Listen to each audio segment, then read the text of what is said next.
Now, that is what I like to see. How do you make money for nothing?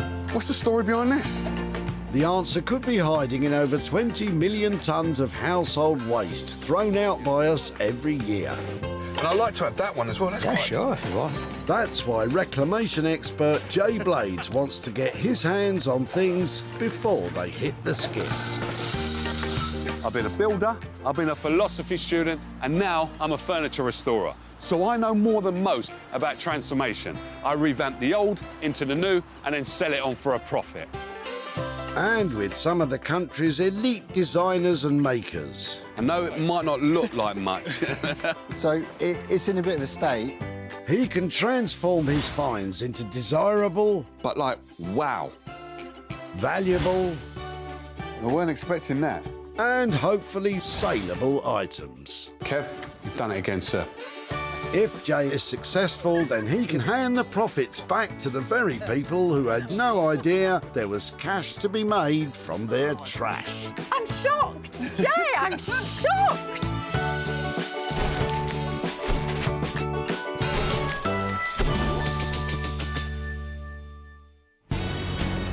Cars are queuing up and trash is being chucked.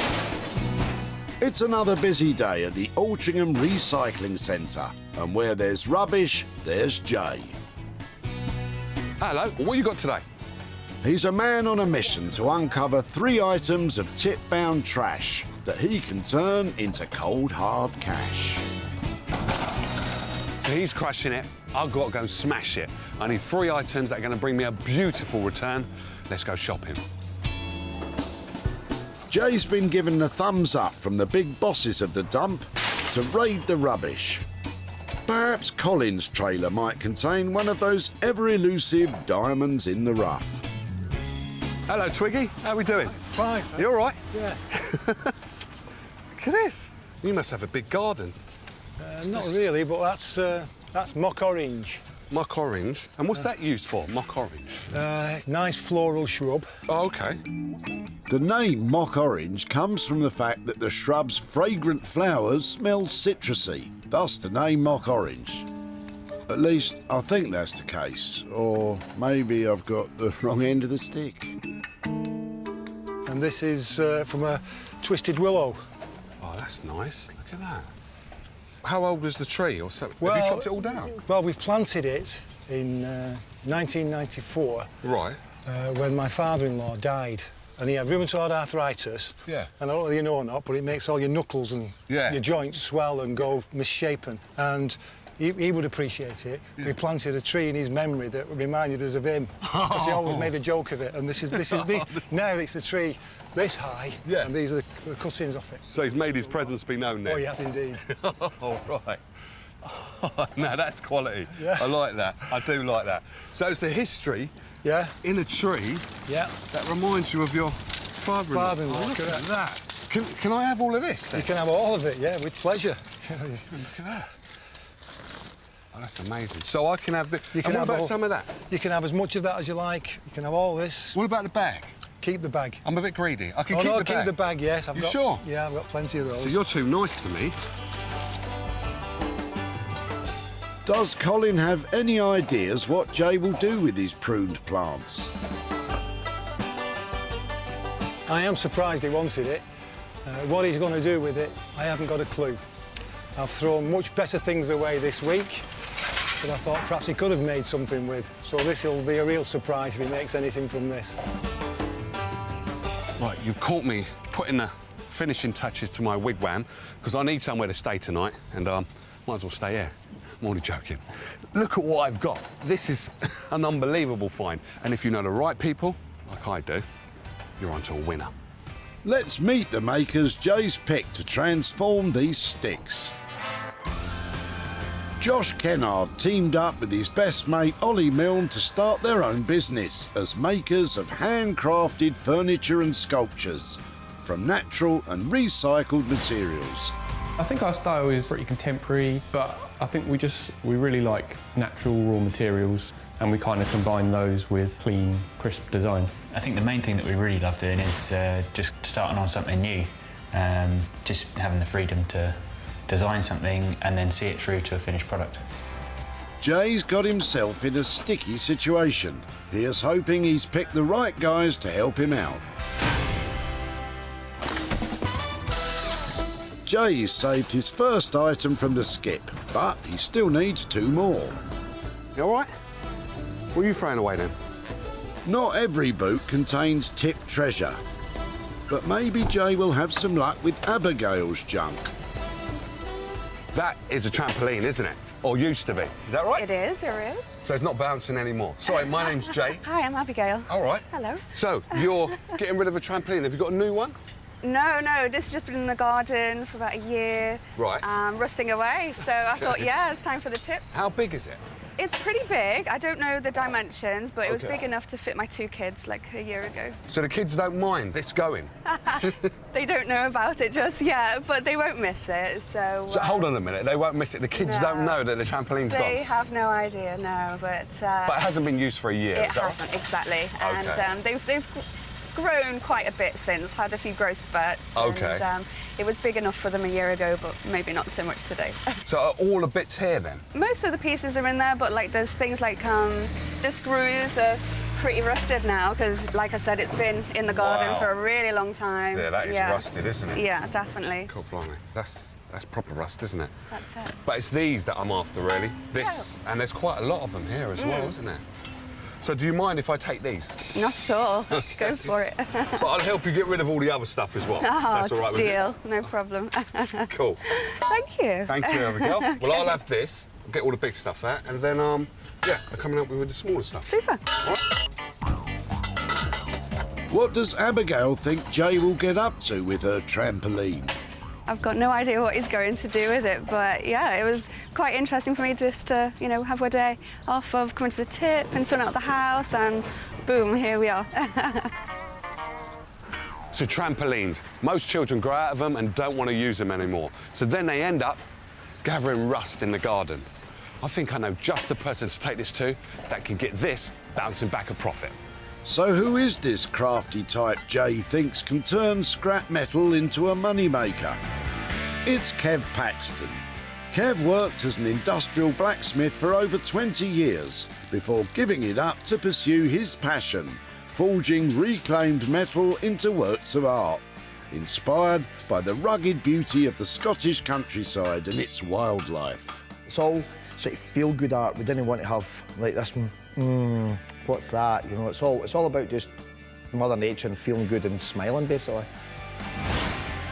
You want to do something that's really difficult, it gives you like more incentive to push harder and to do it. So yeah, I would say it's an obsession now.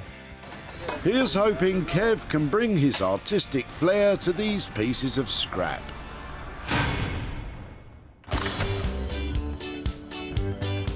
Jay's mission for Trash Treasure continues. He's got goodies for his makers, but the hunt is on for a bit of junk that he can transform. Is there a piece of potential loot in Tony's boot? Oh, wow. This looks all right. Where's all the fish gone?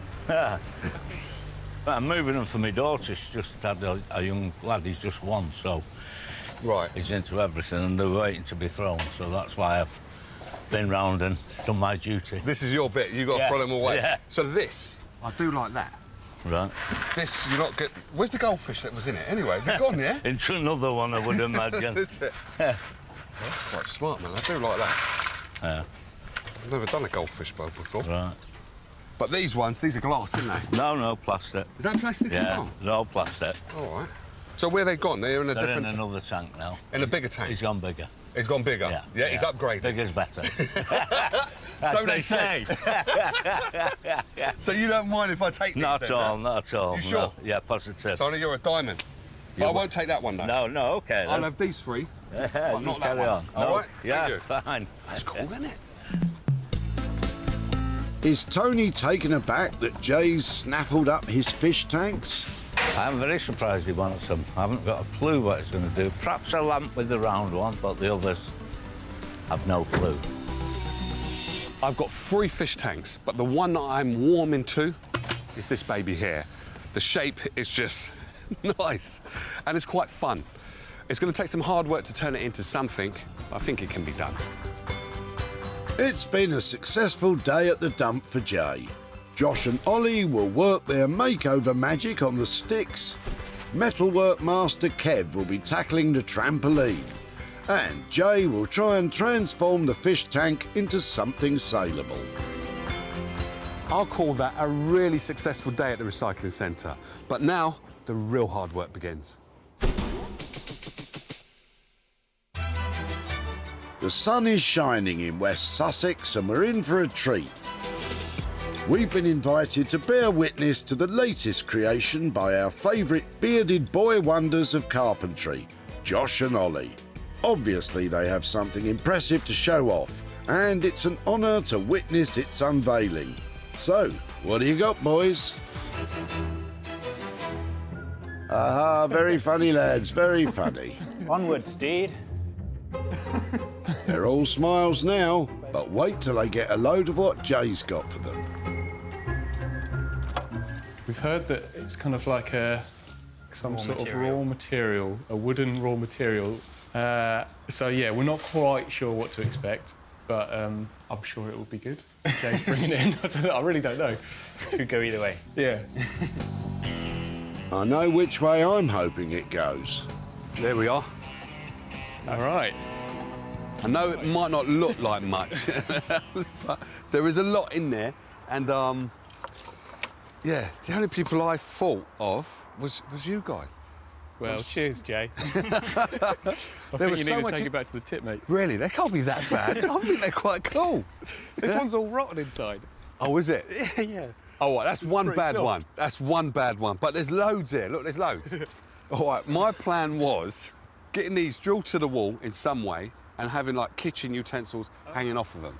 Like a rack, kitchen utensil rack. Yeah. Well, we can make loads of them, because look, we've got loads in there. Yeah, I've got loads. They're not too keen on Jay's idea, but do they have any of their own? Nice and straight, this one. Yeah, it's very straight. Make some boards out of that. Hey, they should form a double act. I mean, some of these curly ones do quite lend themselves to hooks or something in some way. Yeah. Like if there's a Coat wall rack there. or something. Yeah, coat rack. See, now you're on my wavelength. This is what I like to see.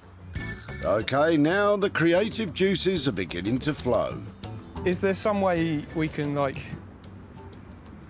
use a mixture of these bits as, like, a tabletop?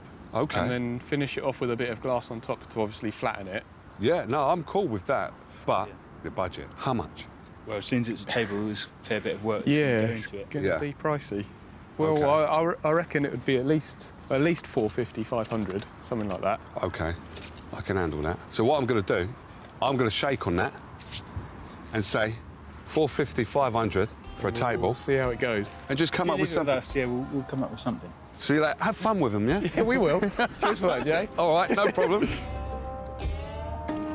He certainly left us with a challenge this time. But it's just going to be a real challenge. I think we'll be able to do something with it. Certainly interesting stuff to work with, but yeah, we've just got to work out how it can become something useful. It's not really shouting furniture at the moment, though, is it?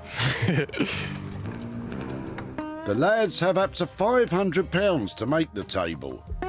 Jay's got faith in their skills. Let's hope it's a wise investment. From sunny Sussex to the Scottish capital. Edinburgh is home to metalwork master Kev.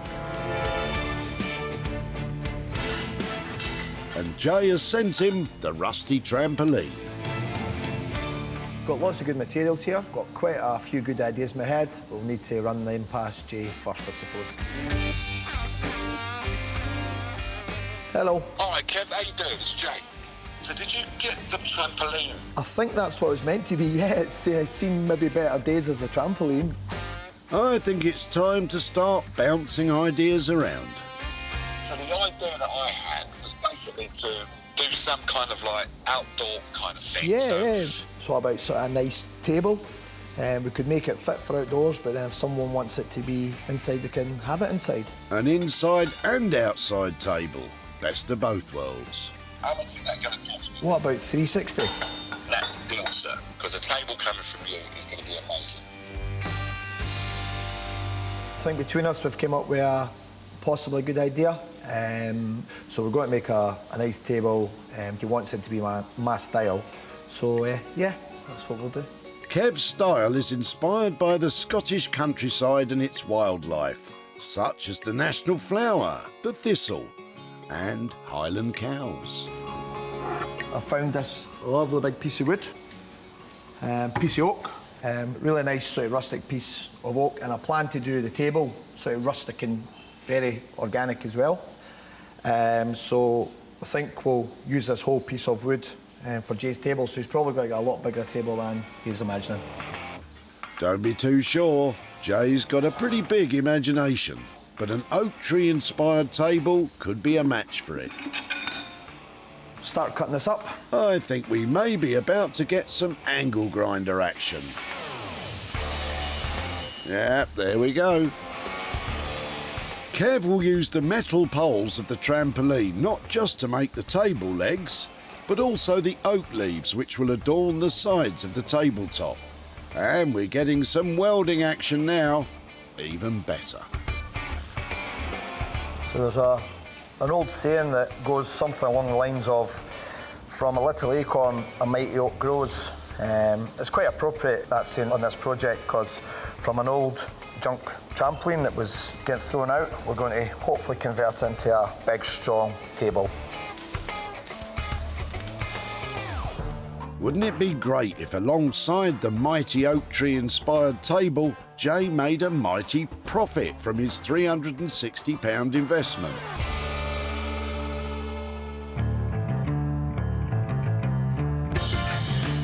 Jay's dropped off the branches with Josh and Ollie, and Kev is working away on the trampoline.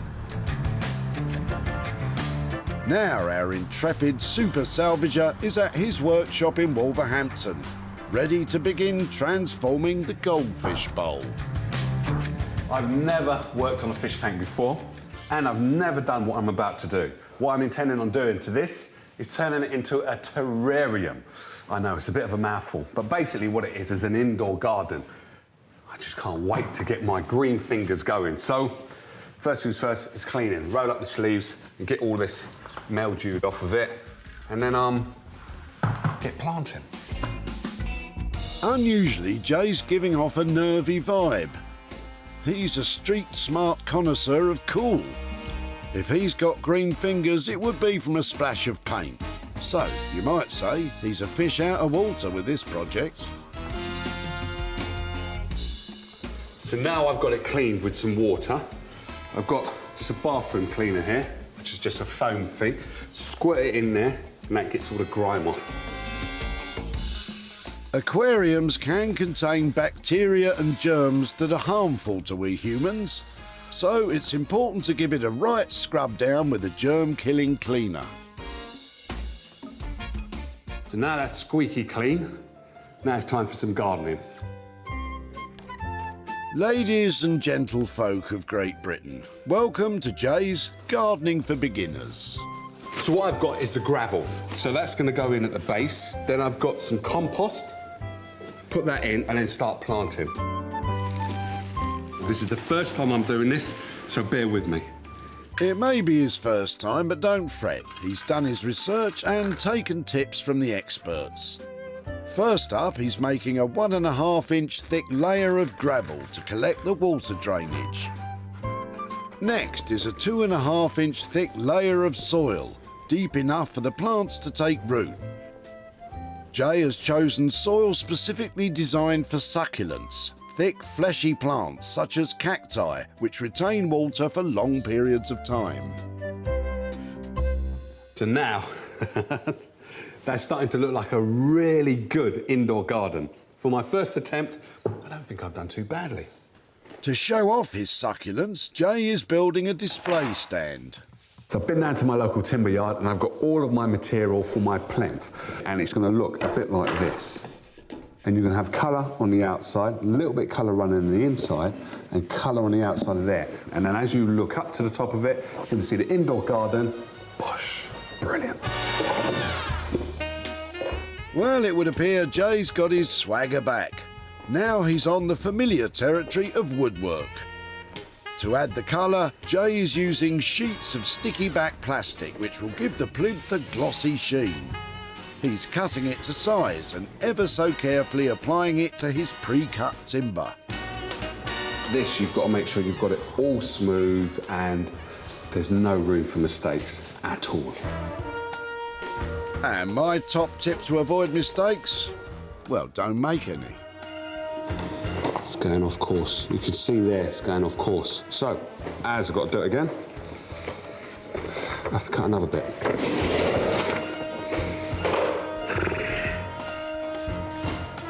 This bit just has to be perfect.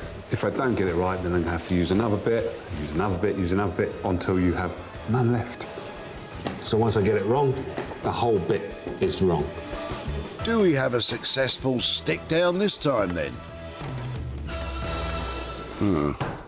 I guess not. So far, Jay has spent £37. Here's hoping his green fingers put a little green in his pocket, too. In West Sussex, our bearded boy wonders Josh and Ollie have been given more sticks than you can shake a stick at. We said we would make a table. I'm going to get my sketchbook out and try and have a think about if that's going to work. OK. The lads' talent has come up trumps time and again when challenged with trash transformations. But this could be their biggest challenge yet.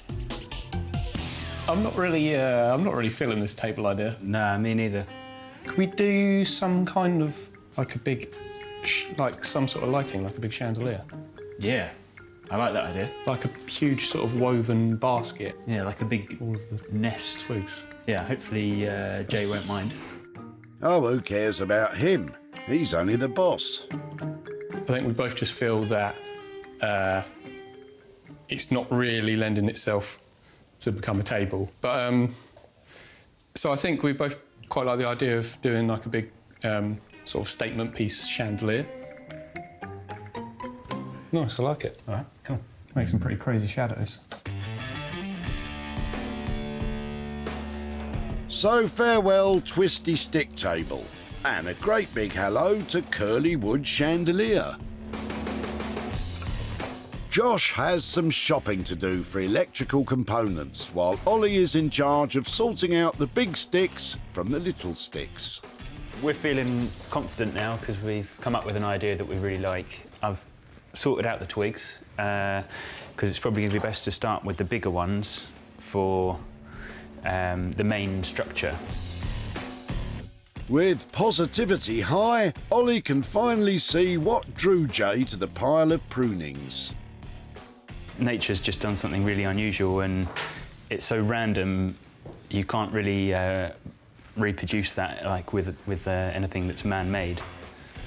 Looks like a little snake. Well, it looks more like a stick insect to me. We've got our light components now. This is kind of, it's like a ceiling rose, but it's going to be inside our big chandelier. So I'm going to turn a little like wooden housing for it with a dome at the top. So then that will hopefully be the starting point for our like sphere shape.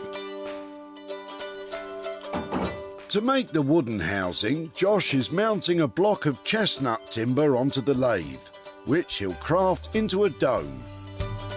And, wise young man that he is, he's wearing the appropriate safety gear. Josh is using a set of turning chisels to carve the housing. He started with the gouger. What I really love about turning is just the fact that you're like working quite closely with the wood, and you can see this shape kind of appearing in front of you quite quickly. It's a really satisfying process, especially when you get sort of nice shavings coming off and everything's sort of working sweetly. It's really nice.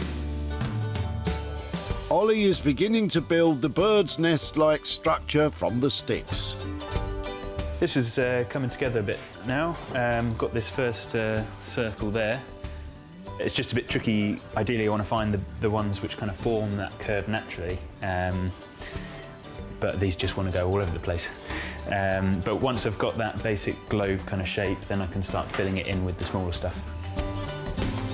Josh and Ollie are excited by their twisty chandelier, but with Jay expecting a table, let's hope it doesn't become a sticking point. In Edinburgh, Kev's transformation of the trampoline into an oak tree-inspired dining table is well underway. He's used part of the frame to make the tree trunk table legs and is now cutting up the rest of the frame to make the decorative flourishes. Hopefully in a couple of hours' time these will be oak leaves. The future of this trampoline is so bright, Kev's got to wear shades. This once upon a day would have been a flat piece of metal, and so we're just got to reverse the process now. Kev's got all the cool kit.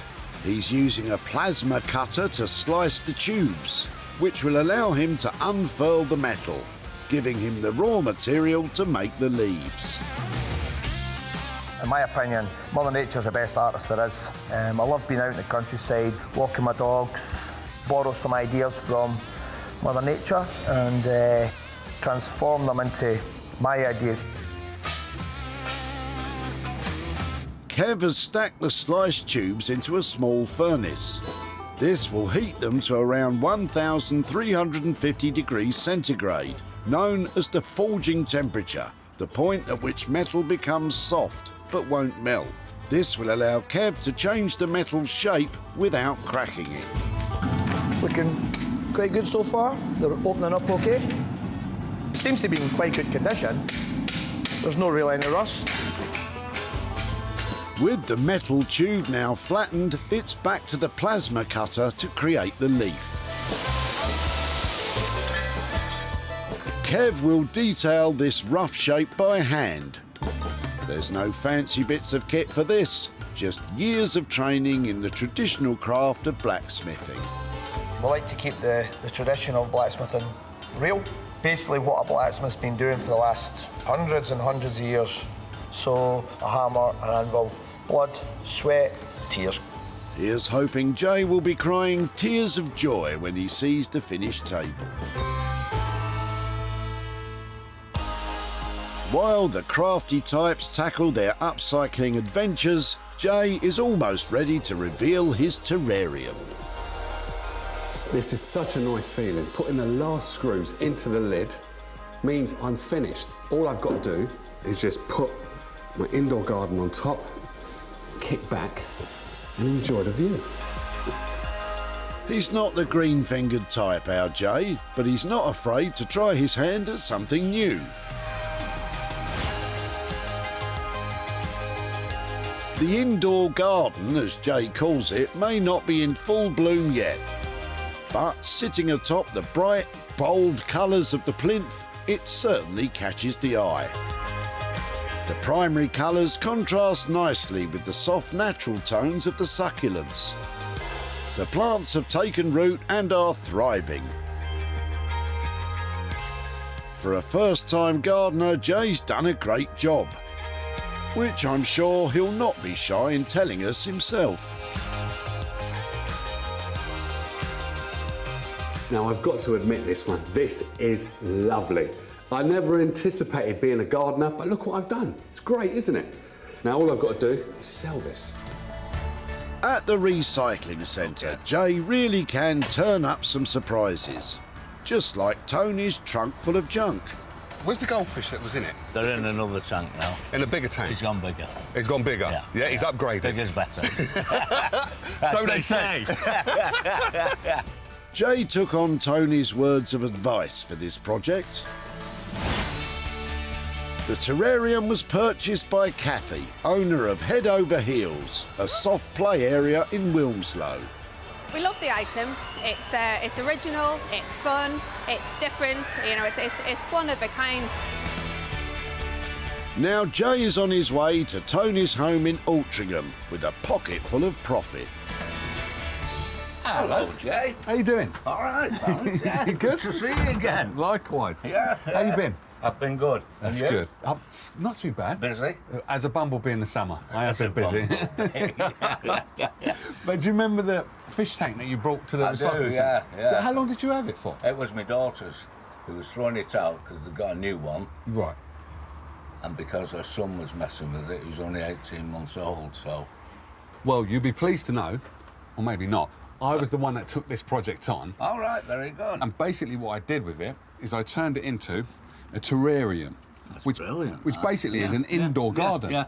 But then I thought I'd make a feature of the stand. Right, yeah. So everybody can have a look at it. And what I've done is you've got different colours all the way around. Yeah. What do you think of that then? For something that was going on the tip, and I think it looks good, and the stand sets it off. Yeah. This I enjoyed. I enjoyed the terrarium because that was all like gardening, and I don't get out much, so that was quite nice to do. No, that's excellent. I'm also able to tell you I was able to sell it, and I've got for you £28 for you, sir. Excellent. Thank you very much. Well, that'll go to young Daniel. Who's young Daniel? My grandson. Oh, okay. It was his rubbish. Oh, it was his rubbish. Yeah, right. so he can go in his money box. Oh, bless. He's only 18 months, so... That's a brilliant one. No, thank you. Thank you. It's been a pleasure. Good to see you again. Likewise. I'll see you down there again sometime. Of course you would. You take care. OK. Jay spent £37 on his indoor garden. He sold it for £65, turning a profit of £28 for Tony, who is doing what all good granddads do, treating his grandchild. With one upcycling success story in the bag, Jay is heading to Kev's workshop to see the oak tree inspired table. But Kev's got a confession. I've been a bit naughty on this. I've overspent by quite a bit. I think he'll like what we've done, but I've blown his budget, so I hope he's in a good mood. Kev has only one hope, that his trampoline into table transformation puts a spring in Jay's step and has him jumping for joy. Kev is inspired by Mother Nature. I think even she would be mighty impressed by this.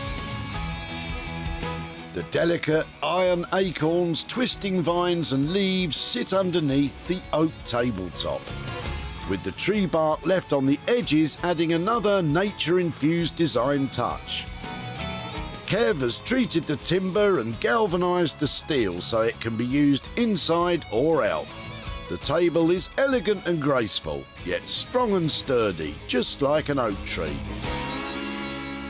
I'm impressed. Mother Nature is probably impressed. But what about Jay? This must be mine. How are we doing, Kev? How you doing, Jay? OK, mate? I'm very good. I love it. I really do. Oh, man. Now that's more than I was anticipating and getting. I'm not even concentrating on the bottom. It's just that. Scottish oak, yeah? Yeah. Lovely. Nice. See, now that just leads me to the bottom. Now, this is the... God, blimey. What have you done?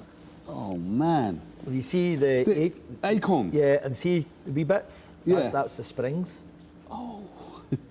So because we didn't know if it was going to be like on a decking or a patio or we're going to take it into a kitchen, right, we galvanised it okay, so it wouldn't rust. And the timber, it's been treated as well. It's been oiled.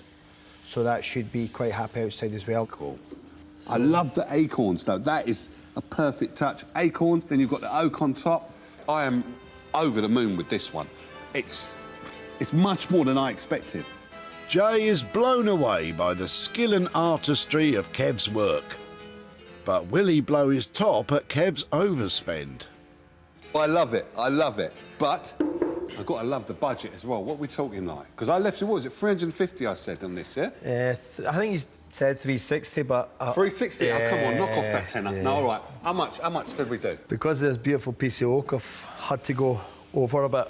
You've gone over? OK. Well, God, blimey, how much did you go over? I'm about 115 over. It's about 475. All right, 470, that's not too bad, because we've got Scottish oak, we've still got the trampoline, and we've got some acorns underneath there, and some pieces you have to go over. Now, this is exactly what you needed on here. I think you picked it right. I'm confident with this one. A few clients have been into the smithy recently, and if I'd let them, I could have probably let them take it away there and then. Wow. Kev, nice one. Pleasure, mate. Take care. Cheers for that. It may be over budget, but Jay is still confident he can make a profit. Jay did appreciate the effort I put in. You know, he was really getting involved with all the elements underneath. You know, there's quite a lot going on under this table, and he was really enthusiastic about all the effort that went into underneath, so that's a nice reaction to get. The trampoline certainly looks very different from when Jay spotted it in the back of Abigail's boot. It had been left to rust and was about to hit the skip when it caught Jay's eye. This has just been in the garden for about a year, rusting away, so I thought, yeah, it's time for the tip. It escaped its fate and was born again in Kev's expert hands. Jay is heading to Abigail's home in Altrincham to show her what became of her kid's trampoline. Hello. Hi, how's it going? How you doing? Really nice to see you. Likewise. So do you remember the trampoline frame that you brought down to the recycling centre? Yeah, I do. So how long did you have that? Oh gosh, a couple of years, I think. That was it? At least, yeah. So it was in the back garden here, was it? Yeah, that's right. And then the kids are not using it anymore, or? No. Well, when we moved here, the garden just had like different dimensions, and it was just really too big, so we didn't put it up. Okay. So it's just in a corner, sort of like rusting away. Well, you'll be pleased to know I took it to a guy called Kev up in Edinburgh, and he turned your old rusty trampoline into. Let me show you this. Oh my gosh. It is amazing, isn't it? Oh, it's beautiful. So basically, wow. What he's done, the bottom bit is your frame. Yes. So he's turned it into the actual legs, and you've got like acorns there, oak leaves. That's gorgeous. And then he's put a bit of Scottish oak on top, just to top it all off. But it doesn't look like a trampoline anymore. No, it certainly doesn't. Who would have thought you'd turn a trampoline into a beautiful table like that? I'm glad you think it's beautiful. So did someone else who bought it. Oh, really? And I'm pleased to tell you that I have for you £275 profit. Seriously? Yeah, for your old rusty trampoline. Oh my gosh. That's yours. Thank you so much. Is that all right? Wow, that's amazing. So what are you going to do with the money? Oh my goodness. Well, we're actually moving again in a couple of months, so I may as well get them a new trampoline. It would help. You need to get them a new trampoline. I do, yes, okay. I do. So you're moving again, and then you're going to get a new trampoline for the kids, so they'll be bouncing away. They've been asking, so that's good. I will. There you go. Thank Great cause. you. All right? All right. You take care now. Take care. Bye. Jay paid Kev £475 to transform the trampoline. He sold the table for £750 to a private buyer, giving Abigail £275 to buy a new trampoline for her kids. Lucky them. In West Sussex, Ollie and Josh are ready to unveil their twisty stick chandelier to Jay. He's expecting a table, but sometimes you just have to take what you're given.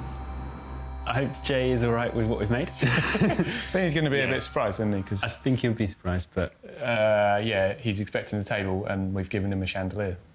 So he'll definitely be surprised. Whether it's good surprise or bad surprise, we'll find out. Jay gave the boys a bag of sticks and free rein to do as they please. Let's see what they're giving him in return. Oh my giddy aunt and awestruck uncle. This is incredible.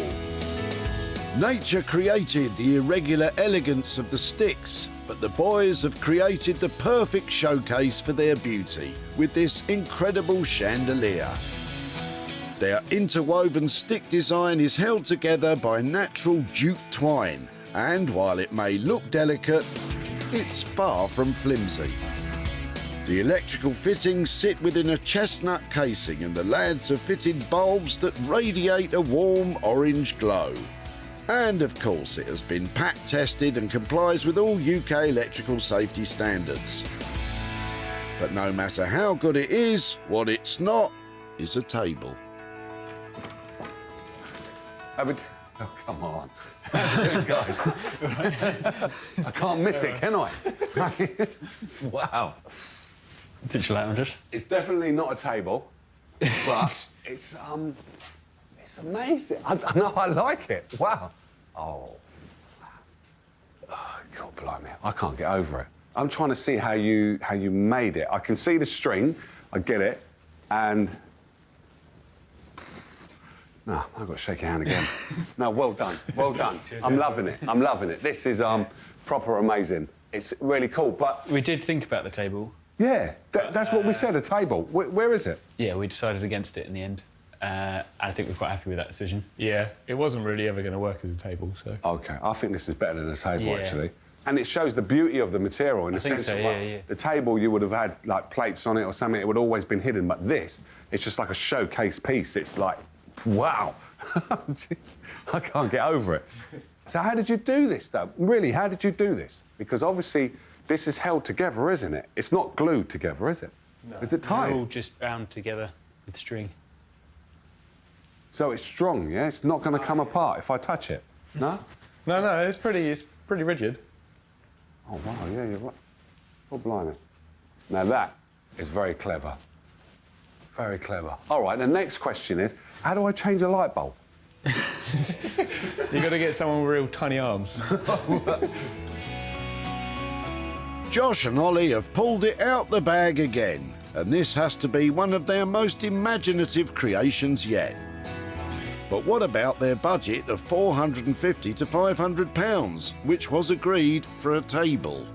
Budget, how do we do? Because I left you quite a big budget. Well, now it's not a table, it must be a lot cheaper. I'm talking about £20. Yeah, you wish. Oh, no. I think this might be more work than a table, Jay. Whoa, steady on, man. Steady on. How much? How much? No, I think if we called it 450, I think we'd be happy with that. Seriously, 450 for a one-off lamp? Come on. I'm happy with that, man. That's brilliant. Cool. Cheers, Jay. See you later, yeah? See you later, man. Take care. For Josh and Ollie, it's another tip transformation success. It was good, wasn't it? Yeah, it was good, yeah. Jay seemed really happy with it. Yeah. And, yeah, we were much happier after we decided to make a chandelier instead of a table. Yeah. Yeah, it was definitely the right decision, and, yeah, Jay's reaction kind of cemented that as well, so it's good. Colin was about to sling his prunings in the skip when Jay stepped in to save them. I am surprised he wanted it. What he's going to do with it, I haven't got a clue. Jay's eye for a hidden gem spotted their potential, and Josh and Ollie's skills did the rest. The chandelier was sold to a luxury furnishing shop in Cheltenham, and owner Jonathan thinks it's just what his clients are after. We've never seen anything like it before, so it'd be interesting to see who buys it. It's rustic, but not too rustic, definite statement.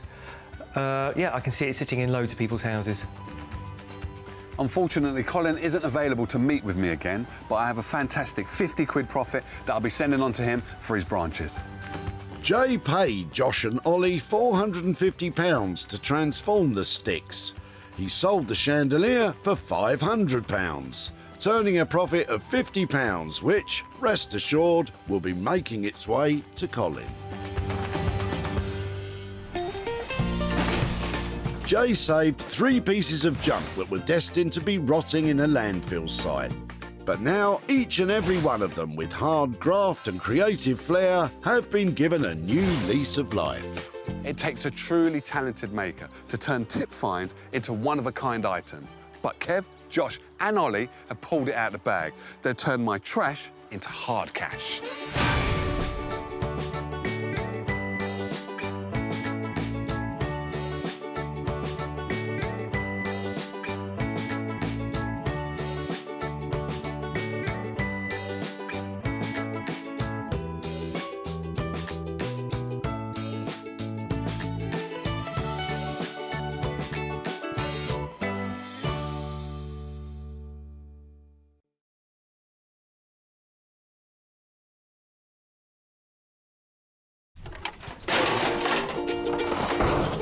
It's like waiting for the ships to come in, isn't it? How do you make money for nothing? You're throwing this away as well? The answer could be hiding in over 20 million tonnes of household waste thrown out by us every year. This is nice, though, isn't it? That's why reclamation expert Jay Blades wants to get his hands on things before they hit the skip. I've been a builder, I've been a philosophy student, and now I'm a furniture restorer. So I know more than most about transformation. I revamp the old into the new and then sell it on for a profit. And with some of the country's elite designers and makers. They do need a little bit of fixing. Yeah. A little bit of love. He can transform his finds into desirable... You've got to stop doing this to me. Valuable... That's unbelievable. That's your door. And hopefully saleable items. You've done a brilliant job, mate. Brilliant job. If Jay is successful, then he can hand the profits back to the very people who had no idea there was cash to be made from their trash. I wasn't expecting that. No. Dear me.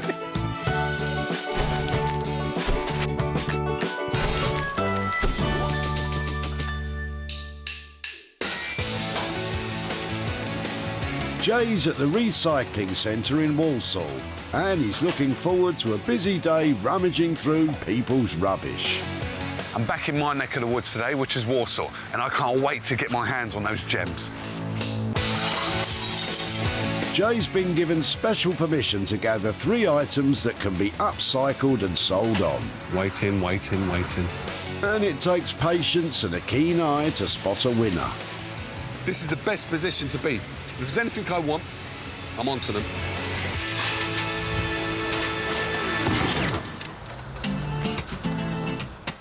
The back of Martin's car could be a potential treasure trove, and Jay is straight in there. Hello, mate. What are you throwing away? I've got a couple of lathe tools, these are. Lathe tools? Yeah. This is heavy, though, isn't it? Yeah. That's a throw arm for turning shafts on a lathe. You use a catch plate. Catch plate. It's a plate you actually bolt to the lathe. Right. And what it's got is an arm that sticks out. Yeah. And what happens is you put a shaft in, you put a centre, which is a point, right, which goes into the end of the shaft. Yeah. That goes on the shaft, and the arm takes it round. I don't blame you for looking confused, Jay. And there's another mysterious tool in the box. That's a tap. Right. You have taps for threading holes. Oh, I'm with you. So then the bolt... Yeah. This makes the thread? This cuts the thread. This cuts the thread? Yeah. In a hole? Yeah. Right. How long have you had these then? I've had these about 15, 20 years. What happens is when skilled men retire, what happens is they pass their tools on. Yeah. And that's how I came to get these. Oh, so these are passed down to you? Yeah, they're passed on. Oh, cool, man. But the trouble is, you've got that many tools of your own. You've got loads, yeah. It just takes over the garage. Oh, what wow. I'm doing is just getting rid of this stuff. I don't need. Is it all right with you if I take your tools then? By all means, if you can use them. Yeah. All right. Well, if I turn it into something, I'll keep you posted and let you know. All right? Don't drop them on your foot, they're heavy. I won't do. All right. OK. You take care. You take care. All right. Jay's bagged himself a box of tools, but what does Martin think they could become? Well, the thing is, if he can find a use for them, good. They were useful in their time, and what is it they'll be useful in the future? So these are not designed to be pretty. They're designed to be 100% functional. But look at that. Beautiful. And I know just the person to take these to, and hopefully turn these into a nice profit. And who is this maker who can turn metal into moolah? Guy Trench. His love for lighting is electrifying. Using salvaged materials, Guy can transform even the rustiest mix of metals into truly one-of-a-kind lights. Everything in life I've done is because I like doing it. Whether it's made a lot of money or made no money, it's because I like to do something. Not only do I love doing it, but it's different every single day. I think my job really is the best job in the world.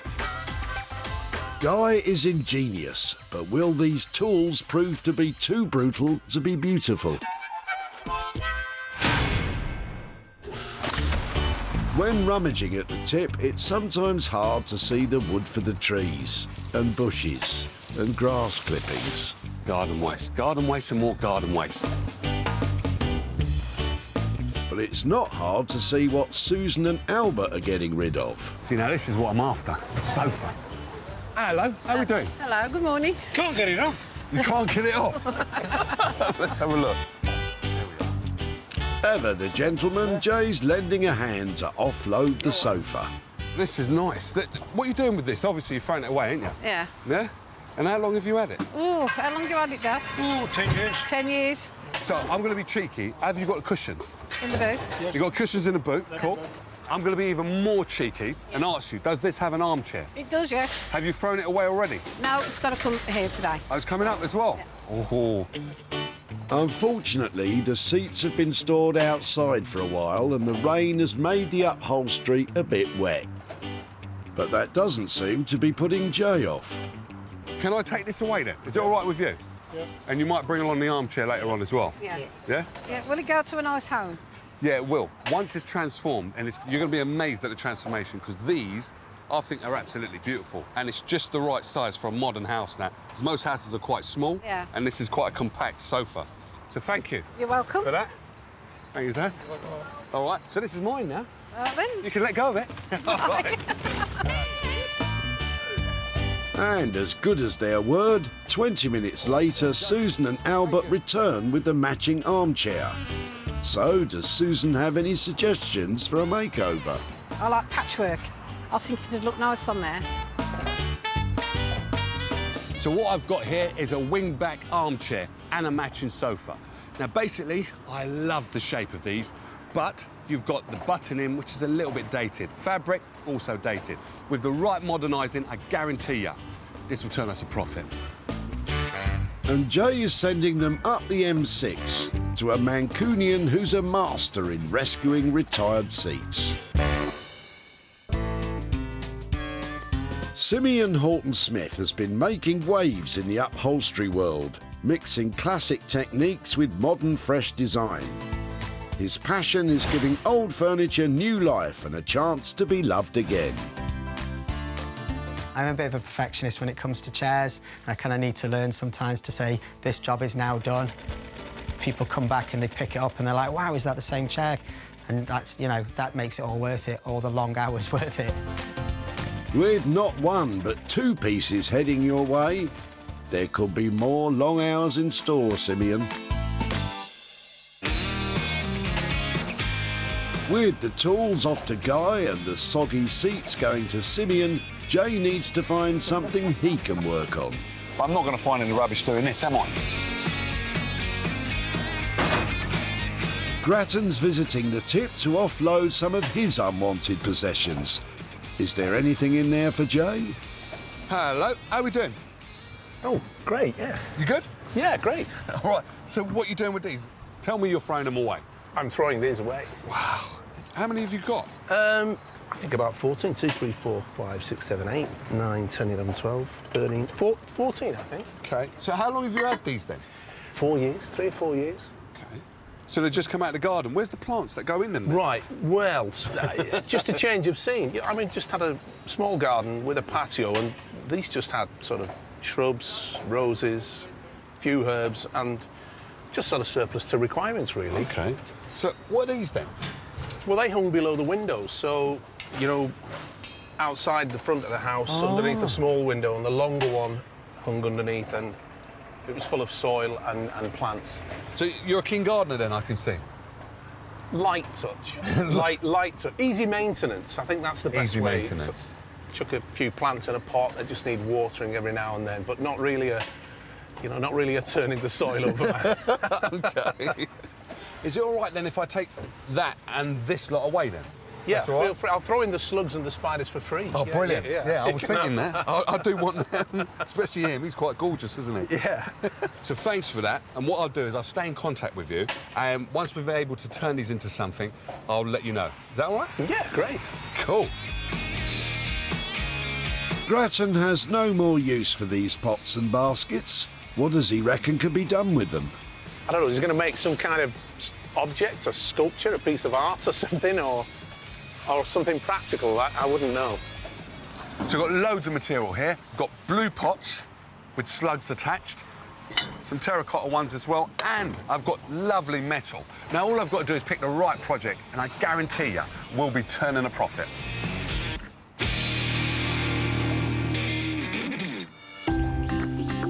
That's 3 items gathered and ready to be transformed.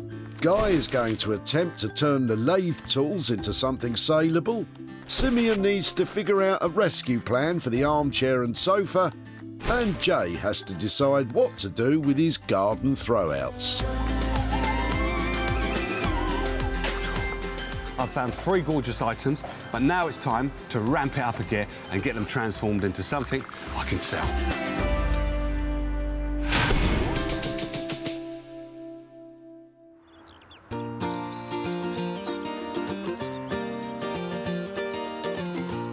Jay has sent the lathe tool parts to Essex, and Guy is getting a first look at what he'll be working with. 3 bits of metal. It's going to be quite a challenge to make it look great. Can't argue with that. But Jay is eager to hear what Guy has in mind. All right, Guy, how's it going? Oh, hi, Jay. Very well indeed, thanks. What do you think of them? They're quite decorative. They're just bits of old metal. Yeah. So one of the ideas that I had was basically to turn it into a ceiling light. What do you think of that? With a ceiling light, it's going to be quite heavy, although we can use some chains to hang it up with. But what you'll see is the wire going down the back of it on one side. There's nowhere really hiding that. You can't sort of drill into sort of solid steel. Well, you can, but you need to have a decent amount of room for the wires still to go through, so it's quite a major job. So I think what we'll have to do is either a wall light or a table lamp, and I'm sort of favouring a table lamp out of these. Yeah, that sounds quite cool. How much is that going to set us back? I think this will set you back £130, and what we use is a granite, one of our black granite bases, which is sort of textured. We will use the old silk wire, which I think will just make it a little bit nicer, going to click a switch, so you haven't got to put your hand up at the top. And we'll put a normal BC bulb holder on the top. We may even just put, may not even need have a shade, but just get you a funky bulb in there, which looks like it's doing something. You know, like it's drilling into something, the sparks flying off the bulb. So give you the sort of heavy industrial engineering sort of look to it. Okay. So if it's all right with you, I'll leave it in your capable hands, and when it's all done and dusted, just give us a shout, and then I'll come up and get it. Look forward to seeing you. All right, then, mate. You take care. Okay. Bye-bye. See you later, Guy. For £130, Guy is going to have to figure out the best way of fitting these tools together to make an attractive table light.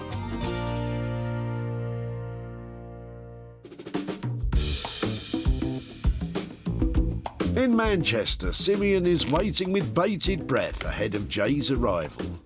The best thing he could bring me would be a nice Urquhart chair. Yeah, something Danish would be nice. Well, unless Jay's stashed some pastries in his jacket, you're fresh out of luck, Simeon. Well, I brought them this far. Lovely sofa and an armchair. Come to see Simeon. Basically, I hope he likes them. I need his help anyway. Let's go and get him.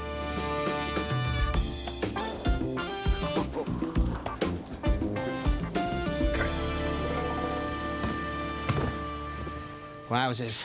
Yeah, and it's got a cushion. Don't forget, look at that. All mod cons. Oh, man, what are we going to do with this? I think it's a beautiful sofa with a lovely armchair. Recover it with something modern. Just bring it right up to date. Jay's got a real talent for making things sound easy. I don't think you like it, do you? And he's pretty good at mind reading too. Just don't know. It's like, you know, when you see something and I'm trying to picture what fabric to put on it and where it would end up. I don't know. I just don't know about this at all. And I think it's going to be a big, big job. We're going to have to strip it back to the wooden frame and rebuild it. And I just don't know. It's that saleable, would you say? I'm with you. Why don't we just make something new out of it? Something new? What's the plan, guys? How about we use this and we make an Ottoman? Or like an Ottoman footstool out of it. And we put some cool legs on it, maybe we'll paint the legs, and we'll just... Because everybody needs to put their feet up. I do like the idea. So, for a footstool, how much are we talking? Big footstool? Yes, please. I reckon we can do something cool for like 150-ish, depending on fabric. 150? I think so. All right, Cool. cheers for that. Excellent. I'm happy. Have yourself some fun. I'll get started. Cool. It's safe to say Simeon isn't head over heels in love with these chairs, but is ripping them up the best course of action? I've got to be honest, I'm an upholsterer. I don't make furniture, so we're going to have to see what happens when this is all taken off and whether I can attach some legs to it and turn it into a cool piece of furniture that someone's going to want in their house. And until we take all of this off, we're not going to know. So imagine this. I came in with a sofa and an armchair, and Simeon says he's going to give me a footstool. Now, I know he's good, but is he that good? With a budget of just £150, once he starts to strip the sofa, Simeon may find he has seriously overpromised.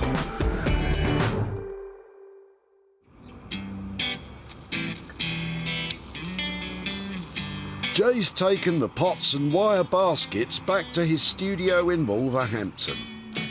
Now, I do have an idea for the pots, but the hanging baskets, I'm not too sure. But for these, I think you're going to like this one, is a bumblebee bug hotel. Now, basically, I've just got to clean them up and put some twigs in there, but make sure it's cosy and has all mod cons. Let's get cleaning. It might sound like he's having a laugh, but yes, bug hotels are an actual thing. How come I always get left with the washing up? To start, you need a container that provides some shelter from the weather, and these plant pots are ideal. Like any great building, you're going to have to make sure the foundations are strong. So what I want is these to be like that, but as you can see, they're moving all over the place. So what I'm intending on doing is turn them over and then secure them all together. So then once you lift them up, you've got a perfect platform for the bees and the bugs to go into and hibernate all through the winter. To join the three pots, Jay is using small offcuts of wood, which he's placing on either side of the drainage hole and securing with a screw. Then, with 3 cut-to-size batons, he's fixing the pots together. So now those are all secure, it's time to start thinking about the interior, sorting out a place for the bugs to actually crawl into and feel secure. So that's what I'm going to do next. The question is, what kind of bugs are we catering for here? I don't know what bugs go in here, though. I want to say ants, because ants are important, but ants build their own nest, don't they? I think there's wood lice, there's going to be some beetles in there, and beetles do something. Don't know what. Hello, is that the Natural History Museum? I'd like to book a colleague onto your Insects for Beginners course, please. So I'm using a PVC foam board, and that's going to act as my door for every hotel room. The reason why I'm using this because it's solid and also it's waterproof. The other good thing about this material is that I can cut it to exactly the shape that I want to. But I've got to stay focused on it, so excuse me. Jay's cutting out different shaped holes in his doors to cater for as wide a variety of hotel guests as possible. Every hotel room needs a number. Number 3. And every hotel room needs to be furnished. I hope the bees appreciate all this hard work I'm putting in. Actually, there are a whole host of species that will benefit, because modern gardens with their patios and artificial grass really aren't the most welcoming of environments for creepy crawlies. A few bug hotels here and there can do a lot to encourage nature. Jay's gathered a variety of insect-friendly habitats to fill the pots, but he has to fix the doors securely onto the rim of the pots. It's epoxy resin glue, and it dries really quickly, so you have to move like the wind. So I've just got to make sure it just takes. Oh dear. Jay's only spent £8 on materials, but if he can't get the doors to stick properly, there might be no customers checking into his bug hotel.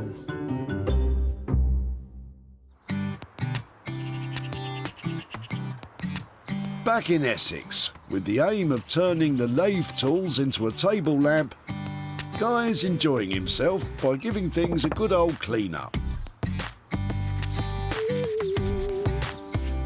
This is a little bit different, this item that Jay's bought. It's quite a nice little gnarling sort of going around the edges here. So it's an attractive item, really. going to put wax on this afterwards, and wax won't stick very well to sort of oily surfaces. A thorough rub down with methylated spirits cleans off most of the grime, but Guy's looking for an extra sheen. Put my safety glasses on.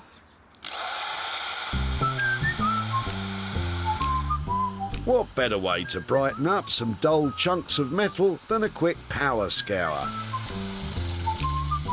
Guy's decided he'll only use the larger 2 pieces for the lamp. Oh, that smells so good. And to finish them off, he's applying a thin coat of beeswax. Guy's plan for assembling the lamp relies on assistance from trusty sidekick Steve. What are you up to today? We're going to put this lamp together. Well, this is going to be the bottom of the lamp, and we're going to marry that up to there and weld that onto the bottom there. With Guy's plan fresh in his mind, Steve is getting straight to work. Using a grinder, he's slicing off the stem of the tap. Next, a spot of welding is required to join the 2 pieces together. Lovely, good. To house the lighting flex, Steve's shaping a length of steel tubing which he'll weld onto the stand. Happy with the contours, Steve's now bathing the tube in antiquing fluid. This discolours the steel to match the rest of the lamp. With 2 final welds securing the tube to the lamp. All that remains now is for Guy to inspect Steve's work. So we've got this all as one You're now, the magic joined man. on. You're the magic man. Lovely job. Is that how you envisaged it? Absolutely perfect. Yep. No, that's going to look really, really nice with a bulb on the top of it. Well done. Yeah, good job again. You're happy, man. That's what we like. Yeah. The boys have successfully tackled the metalwork, but now Guy needs to add a base and a lampshade. How are you with soft furnishings, Guy? Back in Manchester, Simeon has stripped the armchair and sofa to their bare bones. You never know what you're going to find when you're stripping a vintage chair, and we kind of found everything we don't want to find. The wood's perished, dry rot, we've even found woodworm. I've got to say, it's not good news. That's a pretty damning assessment. Simeon isn't impressed with the materials he has to work with. But he's promised Jay an Ottoman, so he'd better get busy. As the name suggests, this piece of furniture comes from the old Ottoman Empire, centred in what is now modern-day Turkey. Furniture without arms or backs was popular. So when the style became popular in Europe in the late 18th century, they were called Ottomans. So, the back of the chair, we've got a nice kind of curve here. And then I'm thinking maybe we could use some of this curve to create a footstool here. And we're going to turn some legs. And then we'll use a nice kind of fabric on the top. But until we take it apart, I'm not quite sure how we're going to do that. It's a bit of a trial and error, a bit of a prototype situation going on here. But I'm thinking we can definitely reuse and make something cool out of this. But before that can happen, Simeon has to knock 7 bells out of what remains of this sorry collection. There's no right or wrong way of doing this. I think just hit it. Give it some welly, my son. This is a special kind of hammer. It's made of rubber, so if you hit your thumb, it doesn't hurt. That's a total lie. You almost had me for a second there. In fact, Simeon's using the rubber mallet to avoid damaging the wood he wants to rescue. It doesn't take much for the chair to fall apart, and the sofa is equally easy to persuade. A lot of this wood is good wood, so I'm going to kind of, first of all, just get all the major bits that we need. It's going to be a bit like a jigsaw puzzle. Yeah, a rubbish jigsaw, Simeon. This is the other end. Is it just me, or is Simeon slightly losing the plot? Let's just get rid of all the bits that... He used to do such great work on this show. So, yeah, brilliant. Is that it? Obviously, we're not going to make this footstool frame with all this stuff still on it. All right, OK. So now what we need to do is kind of clean stuff up, make sure we've got no sort of staples sticking out and start making the footstool frame. Now you're talking. Simeon is a top upholsterer, but when it comes to frame making, it's all a little unfamiliar. And with so few bits of reusable timber and zero room for error, he's calling in the expert help of Martin, whose workshop is just along the corridor. Traditionally, Ottoman footstools have a hinged lid and a hollow seat to provide storage. But with a lack of wood and lack of budget, Simeon's decided to keep things simple. It doesn't take Martin long to put the frame together. And he also throws in a couple of legs for Simeon to try out. OK, so I'm back from the frame shop. It's looking great.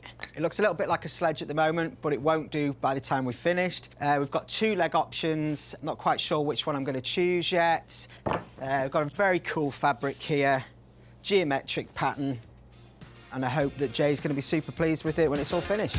The project is only halfway there, and while Martin's help has driven things forward, it's also put the squeeze on Simeon's £150 budget. Back in Wolverhampton, Jay's fussing like a nervous hotelier on opening day. If I was a bug, this is where I want to live.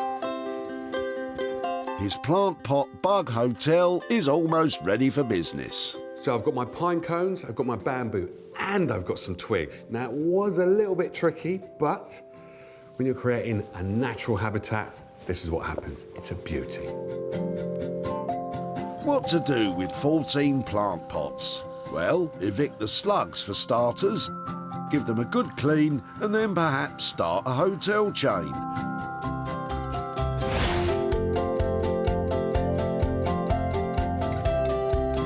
Jay has created 5-star accommodation for insects.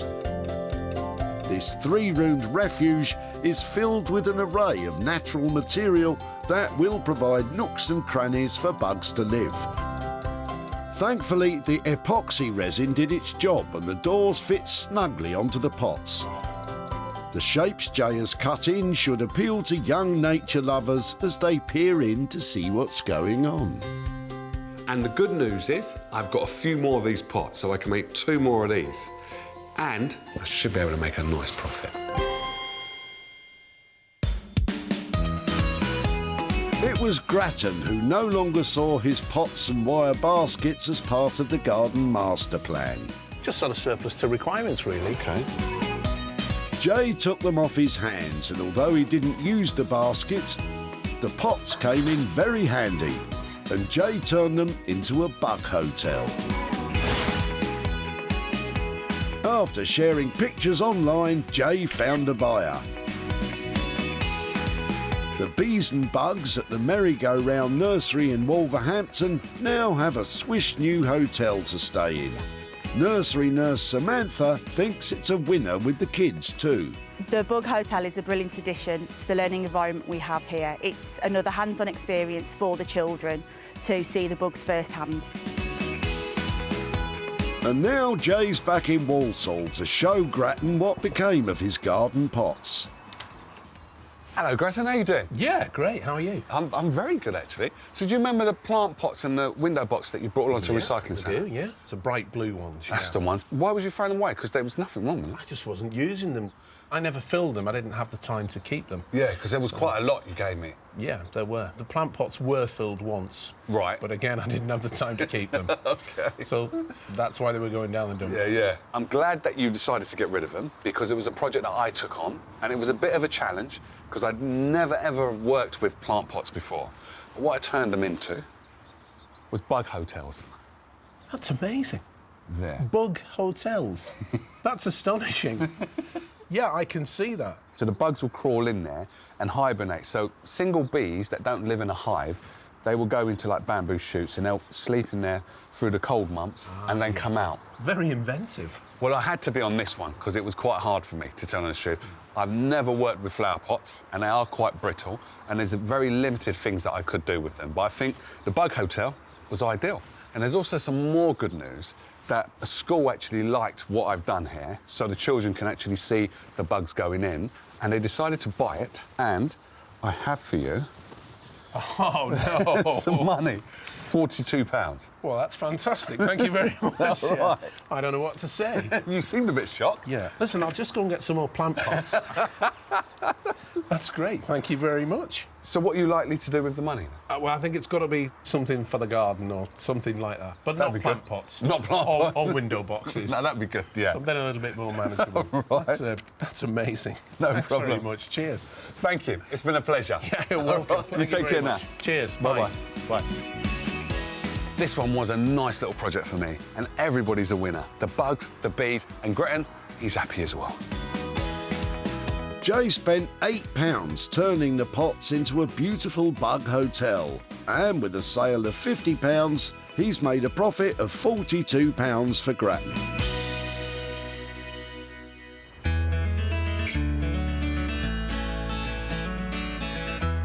I'm here in windy old Essex, coming to see Guy Trench and see how he's got on with those throw arms that I've given him. Now, if anybody could do something with them, it's definitely Guy.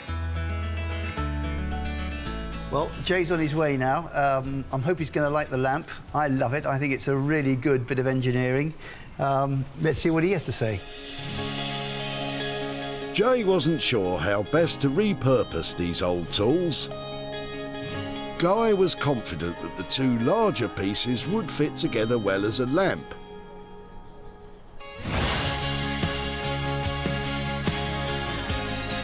The lathe tools have been transformed into a shapely and intriguing table lamp. Topped off with a simple black lampshade, the waxed and polished metal glows with a reflected light. The discoloured steel pipe conceals the flex that runs to the light fitting at the top. And of course, it's been pack tested and complies with all UK electrical safety standards. It's a windy day in Essex, but will Jay be blown away by the lamp? Guy! Hi, Jay. How you doing? See you very well indeed. You do it every time. Oh, thank you. No, you give me more than I expected. It's brilliant. Thank you, thank you. Well, you've picked some good stuff this time. It's got this lovely teardrop shape here, which I just adore. I love it. And it's just lending itself, like, goes like that, and then you've got the lamp, light shining out at the top. Now, you've done it, mate. I do like it a lot. But didn't I give you two of these? There wasn't there You two? did give me two. I don't think it looked right with two of them in there. We've got, Right. we tried to put with the other one on top. OK. It just didn't look... This is simple, it's elegant, it's industrial elegance, I think. You're right. You made the perfect decision. Yeah, And less is more. Less is definitely more. Yeah. So bringing me to less is more. What's the budget like? Spot on, you come straight on. Thank you, sir. Thank you very much. Absolutely brilliant. The problem is now, what I want to do is I want to keep it myself, but I'm not allowed to. Reluctantly, I'm going to have to sell it. So I'll get it picked up. Thank you, sir. Thank you, All right, Jay. Guy. Lovely. Well Take done, care. you. Thanks. Bye-bye. All right, bye. I'm very pleased with it. So it's I've enjoyed doing it as well. Guy has taken industrial junk and turned it into contemporary, modern chic. And that's what I call class.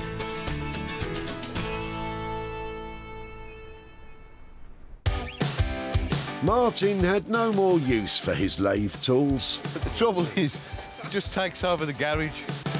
But Jay thought they were too good to pass up. And in the expert hands of Guy and Steve, these remnants of a bygone industrial age were given a bright future. The lamp was advertised for sale online, and it was snapped up by an eager buyer. And now, Jay is in Sutton Coldfield to show Martin that his old lathe tools live on. Morning. How you doing, Wayne? You all right? Not too bad, not too bad. What's happened to the arm, man? I've just had an operation. Oh. It's called a Dupotron. It's ligament pulled. I've got one on the hand and OK. I've got one on the hand. Yeah. I've just had this one redone. So that's to straighten it out? Yeah, just to straighten it out. OK, but you're all right, though? Yeah. You're on the mend? Yeah, I'm on the mend. So do you remember, was it a throw arm? It was a throw arm. It was a catch throw arm. That's Only right. Refuse, yeah. You came round that morning and I was just dumping stuff out and you... Let me have that. Casually walked round and said, can I have that? What did you do with it? Well... I'd love to know. Well, I took it to a guy called Guy Trench down in Essex. Yeah. And he turned your throw arm into... Oh, that's beautiful. Now, I'd never have thought of doing something like that. It's nice, though, isn't it? That is really, really nice, that is. It's celebrating engineering. Yeah. That is engineering, and here just go, wow. To look at it, it's fantastic. That is really, really fantastic, You like Daddy. it, yeah? I do like that. Can I be back? I'm sad to tell you that you can't. No. Someone else has bought that. Oh, have they? Yeah. And Oh. I've got for you a nice bit of a profit here. I've got £70 for you, sir. Wow. Oh, crikey. Right. It shocked me. Yeah? It just has shocked me. What are you going to do with the money then? Christmas present for the grandchildren. Oh, brilliant. So that's going towards their Christmas presents. Mine. It's been a pleasure. And to the person who done that with the lamp. Guy, yeah. Fantastic. What a fantastic thing. I'll let him know. Yeah. You take care now. You take care. See you as well. soon. Bye. Bye-bye. From Martin's reaction, it's clear that Guy has captured and celebrated engineering with that table lamp. £70 for the grandchildren? Now, come on. Could be better. Guy charged £155 to transform the lathe tools. The lamp was sold for £225, leaving Martin with a profit of £70.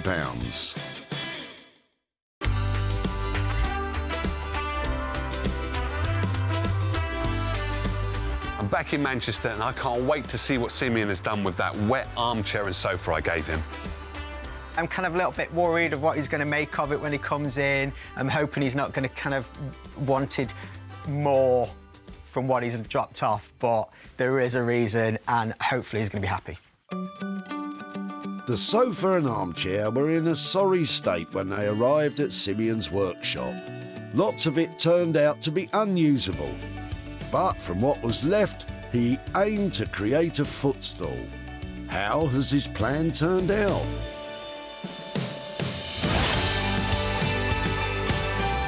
Pretty good by the looks of it.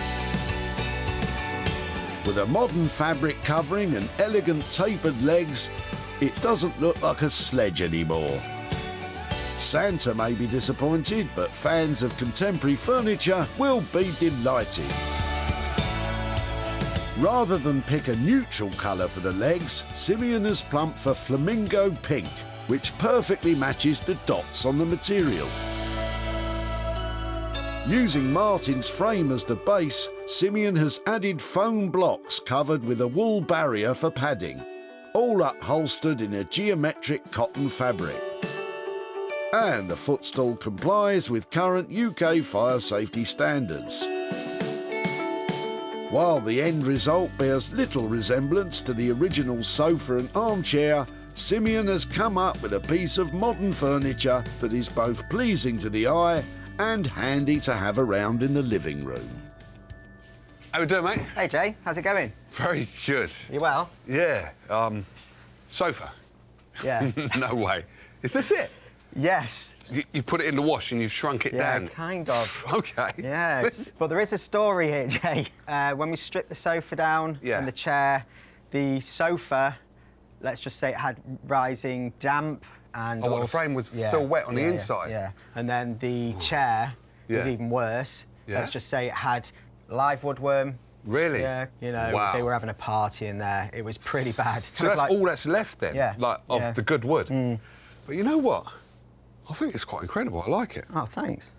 So, where is it? Where's the bits in there? We've used the arms, the curve of the arms. So Right, you imagine yeah. you sat on like that and you've got Yeah, the yeah. curves. So we've used those there OK. to create those nice little kind of curves. Right. And then we put an extension into the middle on both sides. I'm with you, yeah. So we kind of used all that. We've also used some of the wood structure. And then we've kind of come up with this shape, which was, I thought, worked quite well. Yeah, the shape works well, because Yeah. as you can see, what you've done here, it can be a coffee table as well as a footstool, Yeah, which is exactly. cool. Yeah. I love the colour of the legs. It's the colour that I would use, so, yeah, that's a definite winner. I think it all works well. It took me a little while to get my head round it, but I can see it. Jay's got his head round the shrinking furniture, but the £150 budget has gone the opposite way, expanding slightly to £185. So 185 footstool, a shareable footstool coffee table. I think that's a pretty good way to do it. I like that. Thank you, sir. All right, I'll Thanks, get it picked Jay. up and I'll see you later. Cool. All right, nice to see you. Take care. See, now that's what happens when you put something on a hot wash. It shrinks right down. Only joking. Simeon has worked his magic by working with something that was damp and riddled with woodworm. He's a genius.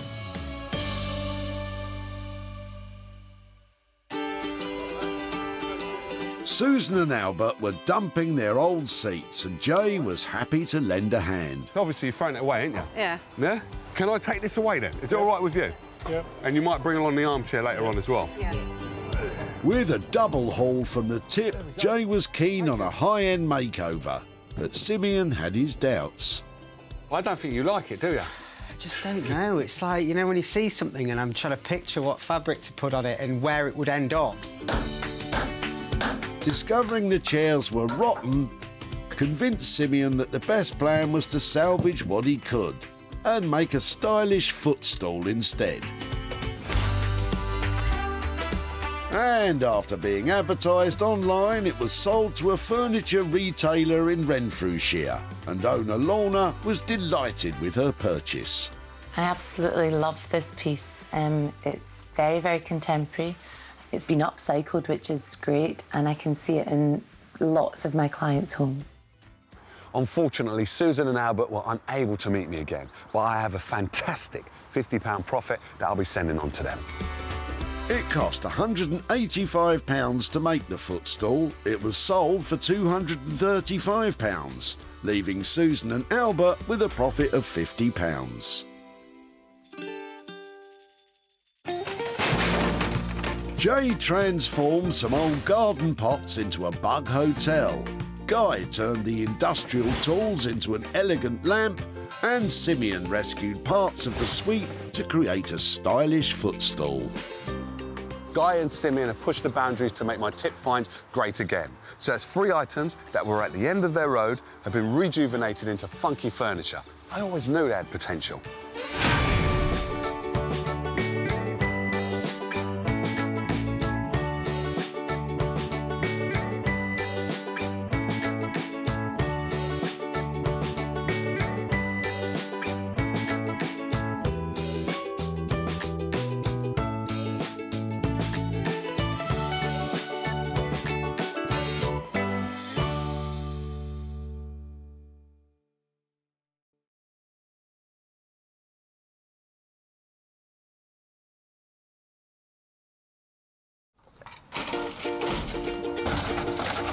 Some people have lovely rubbish, don't they? How do you make money for nothing? Are you chucking that, really? We are, yeah. The answer could be hiding in the 20 million tonnes of household waste we throw out every year. Presume it hasn't come straight out of the sitting room, then? That's why entrepreneur Sarah Moore My colour? wants to get her hands on things before they hit the skip.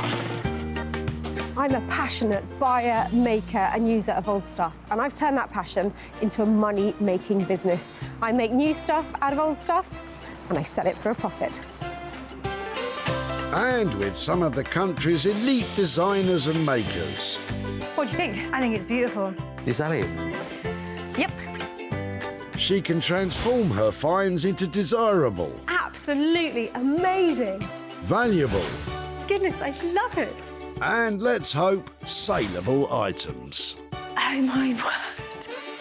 If Sarah is successful, then she can hand the profits back to the very people who had no idea there was cash to be made from their trash. I didn't dream it would ever come to anything like that.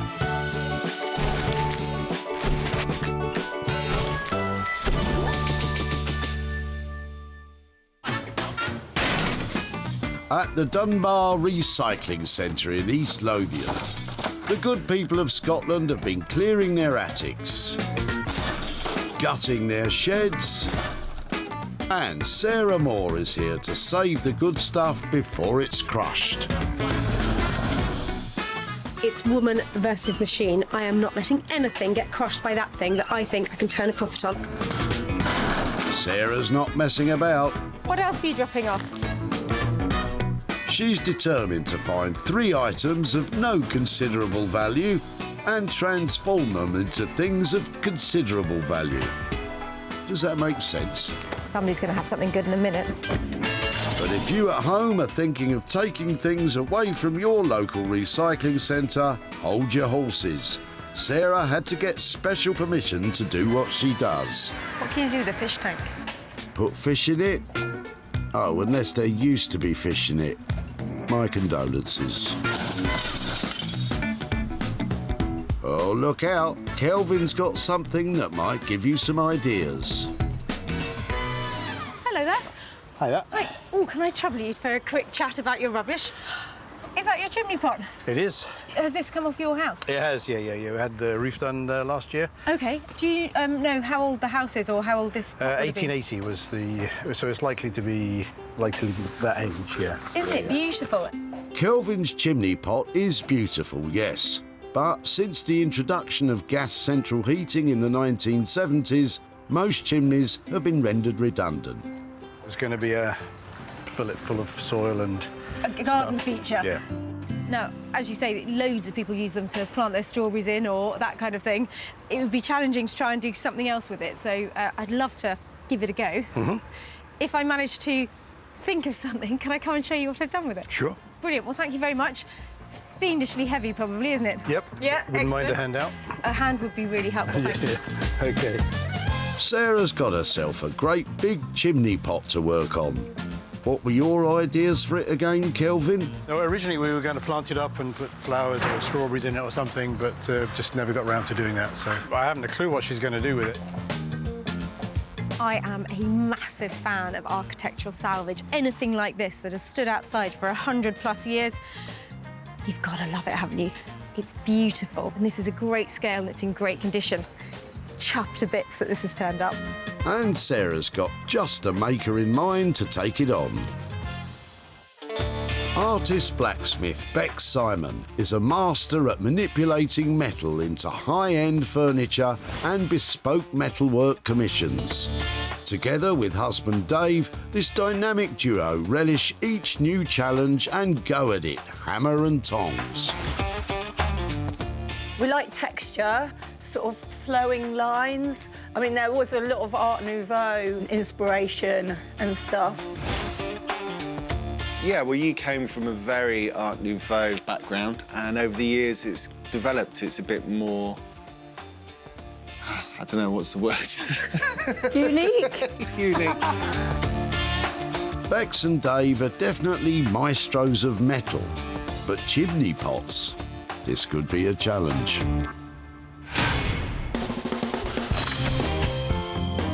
That's one item earmarked for an update.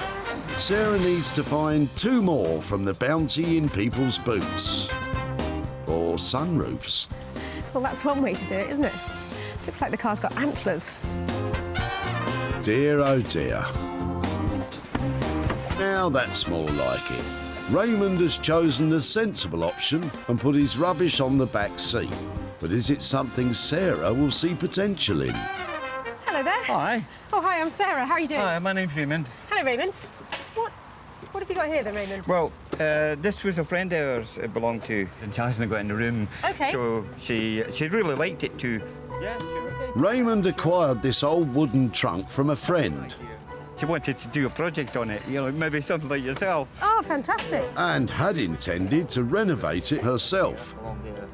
It looks like most of the bits are there, so would it be possible to let me have it to see if I can do something with it? Yeah, sure, because I was going to put it in skip. I'd love to have it. And if there's something that can be done, would it be possible to come and find you and show you what has happened to it? Certainly can. Thank you so much. Thank you, Sarah. And I'll Thank come you. and find you. Nice Thank to meet you. And Thank you. Bye-bye. Thank you. Bye. Sarah's got herself a broken old box. But what do you think should be done to it, Raymond? Well, I think really she should keep it as it is, really, because it could be a useful item, you know, for storing things. But it's quite a big project, actually. You said it, Raymond. Well, it might not look much at the moment, but I think this chest is rather charming. It's broken, it's missing a few bits, but it has got some redeeming features. Somebody's already had a go at making it look beautiful. We're just going to have another go. And Sarah's got just a maker in mind. Emma Walker is a self-taught furniture restyler. With her best friend Badger by her side, she uses wallpaper and other materials to give forgotten furniture a fresh new look. I'm obsessed with design, and I'm obsessed with the right wallpaper going on the right piece in the right way. All my personalities are reflected in all my work. Whatever the mood takes, it's going to come out in the furniture. Yeah, loads of personalities, me. OK, Emma, but even with the best wallpaper in the world, you might just struggle to make that old thing desirable.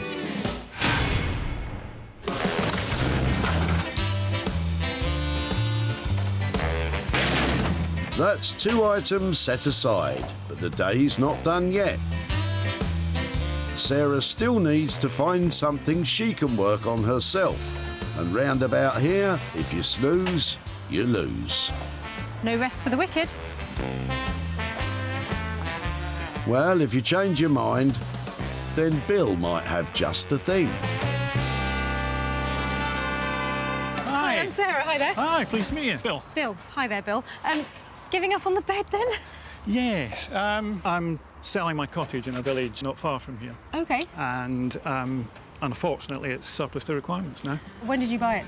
1996. It doesn't look like it's that complicated to put together, because I've had a few beds that are tricky. Luckily for Sarah, Bill hasn't smashed up this bed, but rather unscrewed it, as it started life flat-packed. I see heaps of beds turning up like this. Build-it-yourself furniture isn't known to stand the test of time. Do you think it's a better build quality back then? Yes, I think so. So a 20-year-old flat-packed bed is practically an antique. So you don't have the slats? I do. Oh, where are they? They're on the back seat. That really helps me out. So may I take it away? You certainly can. Brilliant. It's not what Sarah usually takes a fancy to. It's mass-produced and inexpensive.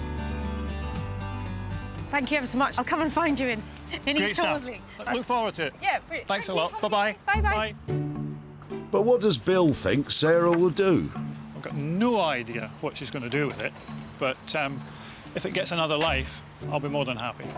Well, they just don't make them like this anymore. Well, they make them quite like this, but this is a really good quality, practical piece of bedroom furniture. And it's made of solid pine, so plenty of potential. And with that, Sarah has all her items.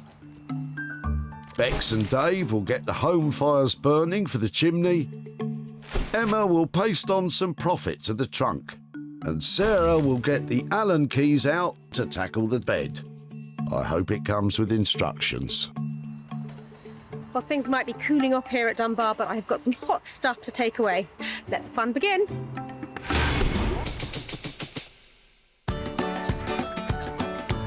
In the home county of Surrey, Bex and Dave have taken delivery of the chimney pot.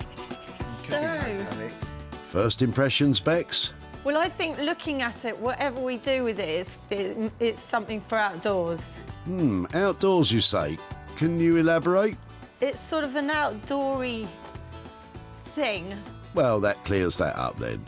I guess it's how we fit metal to this. It's quite a large object, which we can't obviously cut up. So it needs to remain this shape. So then it's just building something on top of that, which we just need to work out what to do. Time for Sarah to fire up her thoughts on the project. Hello. Dave, hi, Sarah. Hi, Sarah. How are you doing? Yeah, fine. We found a big chimney pot on our table. It's a stunner, isn't it? Is that you there, Bex? Hello. Hi, how are you doing? Yeah, I'm really well. What do you think of my chimney pot? Yeah, it's good. It's really nice. It's big, and I thought it would be amazing to turn it into something that could go into the garden, maybe. Have you had any thoughts about it? Yeah, well, no, that's really cool, because we were thinking outside as well, because of its sort of size and everything. So, yeah, no, that's a really good idea. We were kind of, well, I was having a thought about sort of turning it into some sort of, like, water feature. That would be amazing. But do you have any idea about sort of budget you might be looking at? I think probably all in all about 380, 400 with the pump and the making. How does that sound? Well, I think that sounds great because I know Bex is just going to go to town on it, isn't she? So, yeah, fantastic. If I leave you with that, that would be great. Lovely. All right, brilliant. Thanks a lot, Sarah. Cheers, okay, have fun with it. Thank you. Cheers, bye. bye. So, there we go. Yeah, water feature. Water feature. I think that would be really nice. Really nice. The guys have agreed a budget of around £400, but with such a big project planned, will their optimism go up in smoke? From Surrey to the seaside holiday haven that is Brighton. Sarah's brought along the old wooden chest, hoping wallpapering Wonder Woman Emma can paste on some pizzazz. I hope she brings me something that challenges me somewhere along the line, because I thoroughly enjoy that. Be careful what you wish for, Emma. Well, this old railway trunk has definitely seen better days, but I'm going to send it on a whole new route. I bought it to Emma in Brighton, and I think she's going to make it look fantastic. Just hope she takes it on. Right, what have we here? A nice heavy box, isn't it? It's not a flimsy box. Let's get this on top. It's really chunky. It hasn't got the bits on the side. It's completely shattered at the back. It has been knocked about. Is that enough of a challenge for you, Emma? So it is what it is. We'd be really pushing it to try and make it into a bench or a chair. So what do you reckon? I definitely think it's got enough about it. I do love a box, I have to say. I did wonder about the carved panels, if they could be picked out with dots or something to make them look really rustic. That might be too much of a task. How about getting out some wallpaper? Go on then. let's stick with what we know is best. All of the carved details, I think, should be picked out, which will be a task in itself. I'll enjoy doing that. So, picking out all the good details, bit of restoration to the chest and a new look, really. Emma has offered to wallpaper all the intricate carvings on the box, Yeah, let's have a look inside. on top of fixing the lid and making it all a little less battered. Sounds like a whole heap of work. If you've got a rough idea about what you're doing to it, can you put a figure on that? Should we say £80? I think that would be great. That leaves me with a nice, saleable piece of furniture. Good luck with that. Give me a shout when it's done. OK. £80 seems like a good price for the amount of work that needs doing. But Emma may find out that it's a bigger job than she first thought. I'm looking forward to doing this. It will all come together, I'm sure. It'll all be fine. Well, that went well, didn't it? Emma clearly loves that trunk. What it's going to look like? Well, I've got a good imagination, but I can't tell. Emma's quoted £80 to transform the trunk. Whether that figure stays the same, we'll wait and see.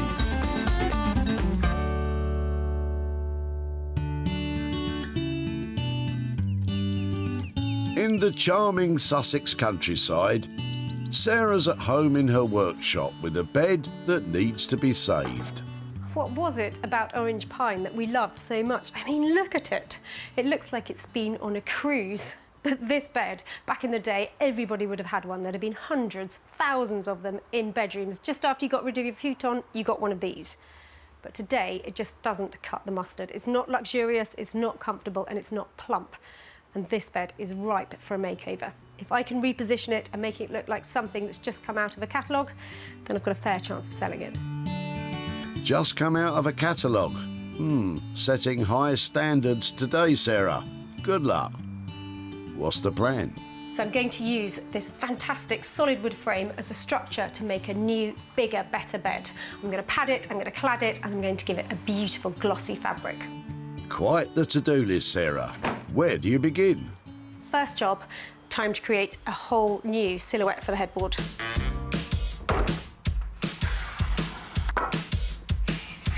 I'm looking for kind of 1950s-esque, slightly like a pair of those fantastic glasses they used to wear. Bit of couture on the edges, maybe like shoulder pads or something.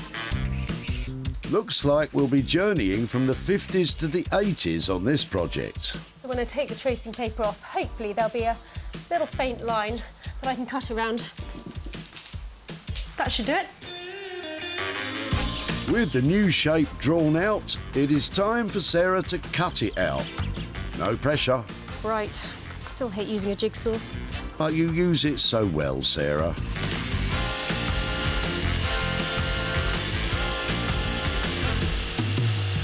Really don't want this to break on the corner and make a messy curve, so hopefully that's the hard bit done on this side. Try not to worry, Sarah. Bramble's got your back. Thank goodness that's over. Indeed. Good work, Sarah. Well, that's all lining up, so I just need to screw through into the existing frame, and then I can have some fun. Just using some normal wood screws. They're long, they're strong, and they're not going to be seen, so they'll be fine. With the new frame attached to the headboard, it's time for a little trip back outside. Foot of the bed now. Time for some modification. Much better. Well, I've remodelled all of the existing frame now, so it's time to get on with some upholstery. What I'd like to do is upholster all of the side rails as well as the headboard, so I'm going to start with that, add a bit of luxury feeling. And I'm just using an offcut of an old duvet from another project to get some padding along the side. This is definitely the thriftiest way to get this covered, probably the trickiest. You want to pull it really tight when you're doing this. Always about tension in upholstery. Sarah is making sure that the upholstery meets all UK safety standards and is using fire-retardant materials. Time to get the calico on. Staples are cheap, so use loads and you'll get a good finish. I've never made a bed before, let alone upholstered one. Well, if you mess this up, Sarah, you're on your own. You've made your bed. With the padding complete on one section of the bed, Sarah begins padding out the new headboard. So this is a really good piece of foam. It's high density and it's going to give this headboard a lovely, luxurious feel, that kind of plumpness we all want in our homes today. Just got to cut it out now. That's gone on nicely. Time to cover it in the right fire safety material. That's what we like to hear, Sarah. That's more like it. That profile has actually come out really well. Better choose some fabric now, though. Having spent £50 on materials so far, the pressure is on for Sarah to deliver what is an ambitious plan.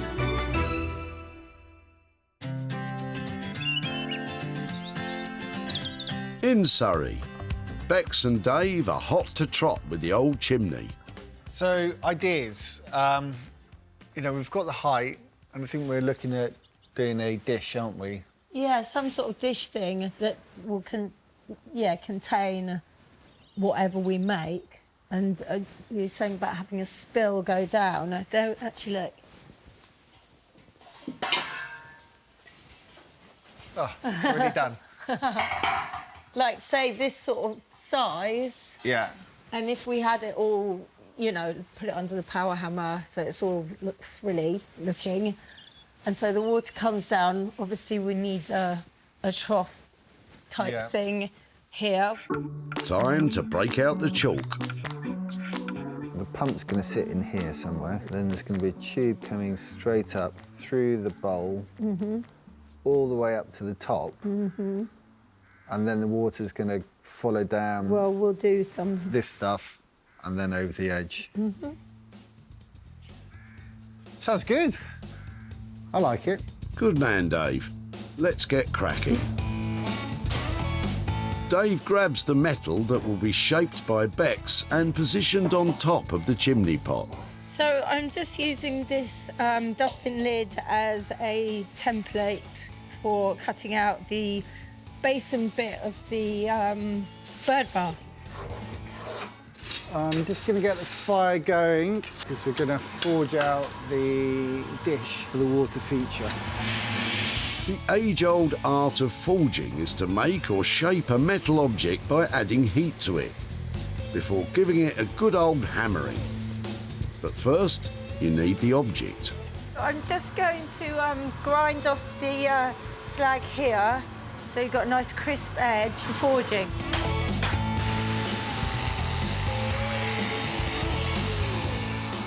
With the edge nice and smooth, Bex turns her attention to softening the metal.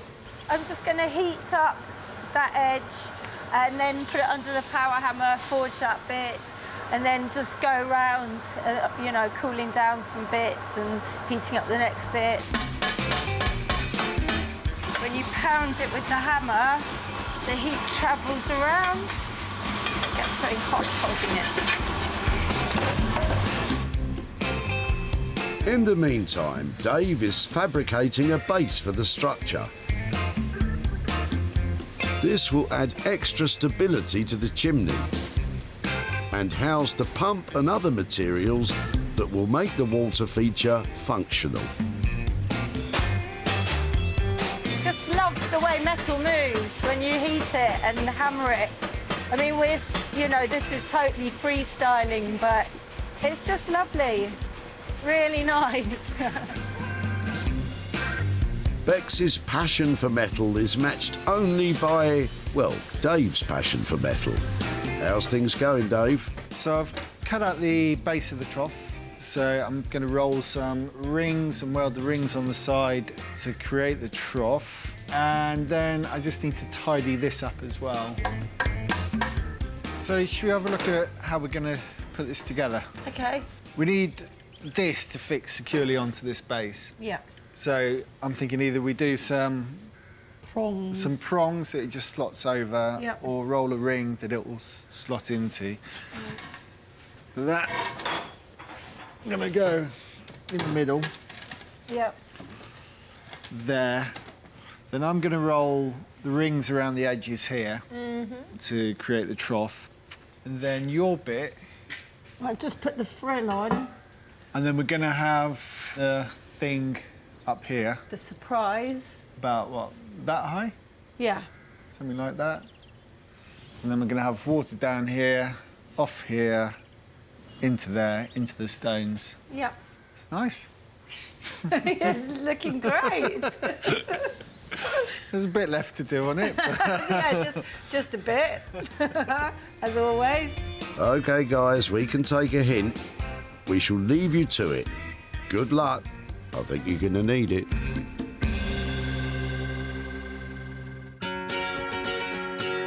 On the south coast in Brighton, Emma is ready to tackle the old wooden chest. So Sarah's bought me an old box, and I do love boxes. They're useful and they can be really pretty as well. This one's all banged up, and I'm going to keep it banged up because that'll keep its integrity. Someone's worked hard on this and it's been used so much, it feels like it's got history. I'm not going to hand paint it like we discussed with Sarah. I will get the wallpaper out, can't resist. Give it some legs as well. So it's a complete renewal job for Emma. Keeping its character, but endeavouring to revitalise the box. I say I'm going to keep all its dings and bats, but not the one up front here where there used to be a keyhole and there's a big gash, so I'll need to fill that so that there's a nice straight line for the lid meeting the box. Wonderful, Emma. We're up and running. Working fast with wood filler is essential as it dries very quickly. Always reminds me of icing a cake. I was never any good at that either. Just eat the cake. Cake. That'll do for the first one, because it really is tough stuff. It really does dry hard. The wood filler is being applied to the box and the lid. So that'll do for the first fill on this for the moment, and then I'll do a second fill to refine it, give it some finesse. One of our favourite words on this programme, isn't that right, Badger? That's nice and hard, so I'll sand it back and see if it needs another little fill. It does need another little fill, a second fill, just a tiny one, and I can do that shortly, but I want to have a look at the legs now. So I've got these bracket legs from another piece of furniture. Unwanted on that piece of furniture, wanted on the box. You may want them, but will they be suitable? I'm really pleased because I thought they might need cutting, but I like the points of them. They echo the points of the carved flowers. And now it's beginning to look handsome, proud. Handsome and proud. Rather like myself. What's next, Emma? Dead happy with those legs. Mwah. They don't need any more work on them, except maybe a bit of wallpaper or some pattern on them. I'm going to get the paper out.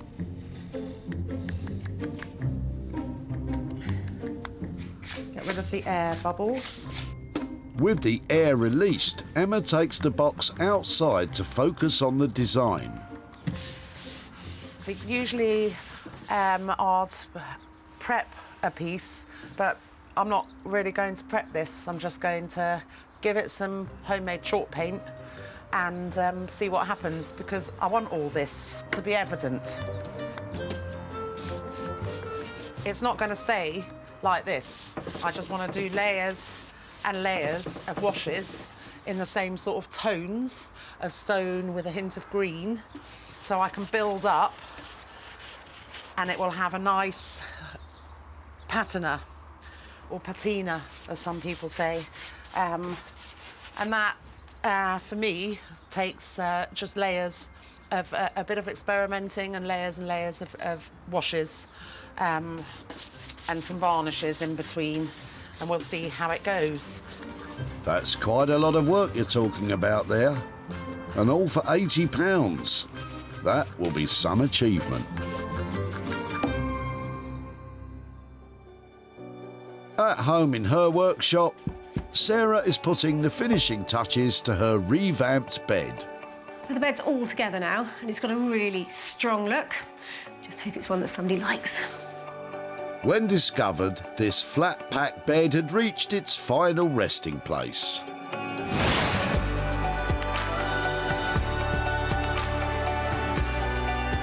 But now, it's a very comforting sight. No longer a bed from a bygone era, Sarah has sketched, traced, shaped and constructed to completely renew, remodel and produce this stylish upholstered bed. Well, the orange pine has gone, and in its place there are plump cushions, lovely fabric and a whole new look. And this is much more contemporary. This is the kind of bed that people are buying at the moment, so I'm hoping this one will find a new home. Personally, I think I might try it out. When Sarah met Bill at the tip, he was at a loss as to the bed's future, but was pleased to see it saved. I've got no idea what she's going to do with it, but if it gets another life, I'll be more than happy. And Sarah certainly gave it that. Sarah took some pretty pics, uploaded them to social media, and unsurprisingly, the bed was snapped up by the Rosebery Hotel in Newcastle upon Tyne. Owner Janet is made up. Absolutely love it. It's beautiful. It's just what the hotel loves. Upcycled vintage chic. Now Sarah is in Surrey to see Bill and hand over the profit. Hi there. Sarah, hi. Nice to see you again. And you. So you've moved? Yes, very much so. Was it traumatic? Not too bad. So I first saw you at Dunbar, where I think you were struggling to know what to take from Scotland down to here, and the bed didn't make it. No, it didn't make it. It was a good, strong pine bed. Any idea what might have happened to it? Well, I've thought about it. I thought about a garden bench. That's a good idea. Well, it was something actually that I worked on. I've got some pictures here to show you of how it ended up. Let's have a look. Your old pine bed. Oh, wow. That's fabulous. That is a lovely reaction, thank you. It really is. I have given it a new headboard. I have padded the side rails. I've painted it, and it now looks like that. That is fantastic. Do you approve? Really, oh, that's superb. It really is. As it turned out, it was a look that people liked, and I managed to sell it, and I've got profit for you. I've got £262 for you for your bed. Really? That's unbelievable. £262. Yeah. Wow, I'm staggered. A bit of a I bit of really a am. surprise there. Gosh, yeah. Is there anything that springs to mind that you might do with that money? Well, we'll be giving it to charity, 2 animal charities in particular, and one of them is the Donkey Sanctuary in Dorset. Oh, fantastic. Oh, well, what a lovely place to send it. I really enjoyed working on that old bed, and it has now gone off to new home, new lease of Wonderful. life, and lucky donkeys. Wonderful. Brilliant. Very Thank you very opportune much to meet you indeed. in the tip. Thank you for you. that. Cheers. Bye-bye. Bye. Sarah spent £88 on this task. The bed was sold for £350, leaving a profit of £262 for some deserving animals. Excellent.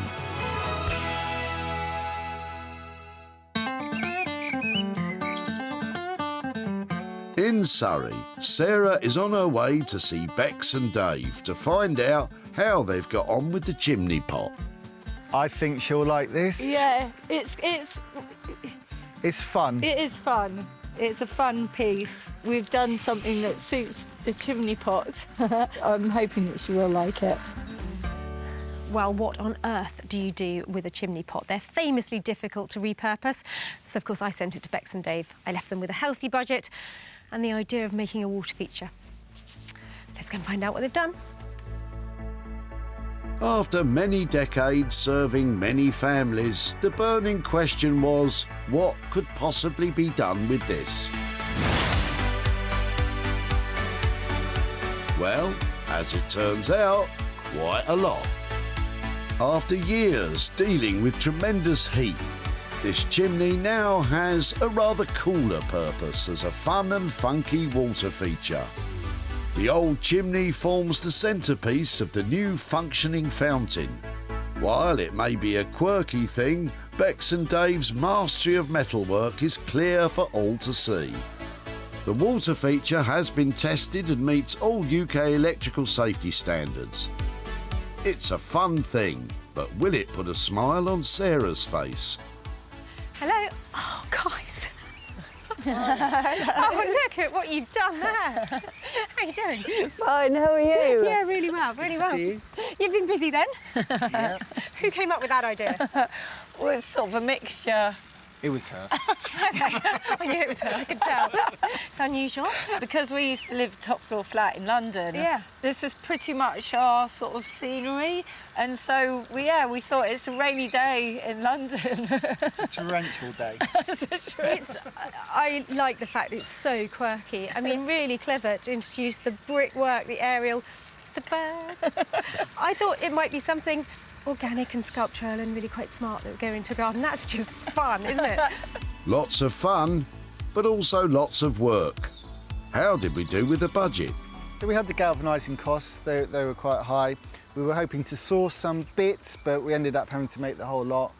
And we ended up with a pretty grand piece, and our labour costs were a bit higher, so it came in at nearer to £500. I think that's fine. I mean, it's a big piece. People who buy these things know they don't come cheaply. So I think it's as long as that covers your work, because there's clearly been a lot of work. Don't want to carry it. How do we move it? I've no idea. Just don't spill the water. OK, well, on that note, I'll be in touch with my forklift. It's fantastic. Well done. It's really good. Well, find something that nobody's done before in design is really difficult, and that is one quirky, fantastic water feature. A lot of hard work gone into it too. We've enjoyed making this one. It's been a good fun project. Yeah, we've laughed a lot, haven't we? Haven't we, dear? Yes, dear. Yes, dear. When Sarah met him at the recycling centre, Kelvin had hoped to make good use of the chimney pot, but his ideas didn't bear fruit. We're going to plant it up and put flowers or strawberries in it or something, but just never got round to doing that. Luckily, the fruits of Bex and Dave's labour were rewarded with the creation of this fantastic water feature. Which is why Pleasurewood Hills, a family theme park in Suffolk, thought, we've got just the spot for it. Manager Adam is delighted. We really love the fountain. It'll fit in perfectly here at the theme park. Well, unfortunately, I haven't been able to meet with Kelvin again, but I do have a fantastic £50 profit here that I'll be sending to him for his old chimney. Bex charged £500 for this task. The water feature was sold for £550, which means a £50 profit is making its way to Kelvin.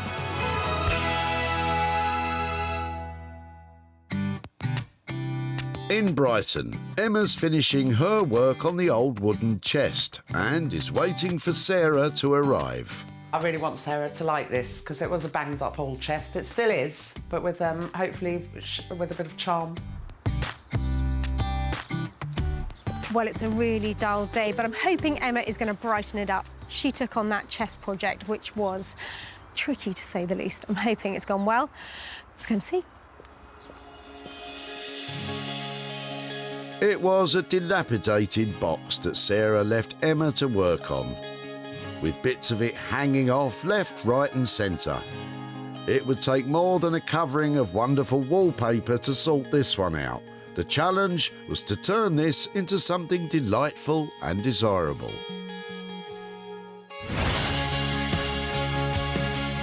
The old wooden chest has been totally rejuvenated. The blue and cream chalk paint highlights the wood carving, and to complete the design, Emma has added a tiny flower to each. Emma repaired and reattached the lid before fashioning a foam-filled Hessian cover that complies with all UK fire safety standards, so the chest can be used as a comfy footrest too. It wouldn't be an Emma project without a splash of wallpaper. And it's the feet that get the treatment here, as well as lining the inside of the chest. It certainly looks like Emma has fulfilled the brief. But how will Sarah react? Emma? Hi. Hello. Wow. Hi, Patrick. That's a nice greeting. That's a lovely greeting. Oh, my goodness me. Is that the same thing? How Yes, are you doing? it is. I'm fine. Oh, Emma, it's lovely. Oh, well done. So we have the bracket legs on that we discussed. We have some handles I already had on the side. We didn't discuss, but I had to, really. And that's a really firm cushion. And a beautiful interior. And some nice paper on there. I think you've done something really clever with it. It was so dark and depressing before, and you've lifted all the right things. I think it's quite charming now. I think it's absolutely lovely. It looks kind of Moroccan. Those details were nothing before. They looked amateurish and clunky before, and you made them look beautiful, and the little flowers in the middle, really good. Chunky elegance, like me. Yeah. Chunky but elegant. All of this extra bit on the top wasn't included in the initial budget, so I left you with 80 quid. How are we looking? We'll put another 25 on for the extras. I think it's got a bit of something for everybody. I think you've done a great job on it. And for £105, I think that's a good price too. So I'm going to say thank you so much. Oh, you're welcome. Let's get it packed up, and I'm sure that'll be off to a new home really soon. It's absolutely lovely. I always want Sarah to like what I've done. She seems to like this one as well. Yeah, I'm happy. Well, Emma has definitely ticked all the boxes. That thing has got a new look, a new purpose, and all I've got to do now is sell it.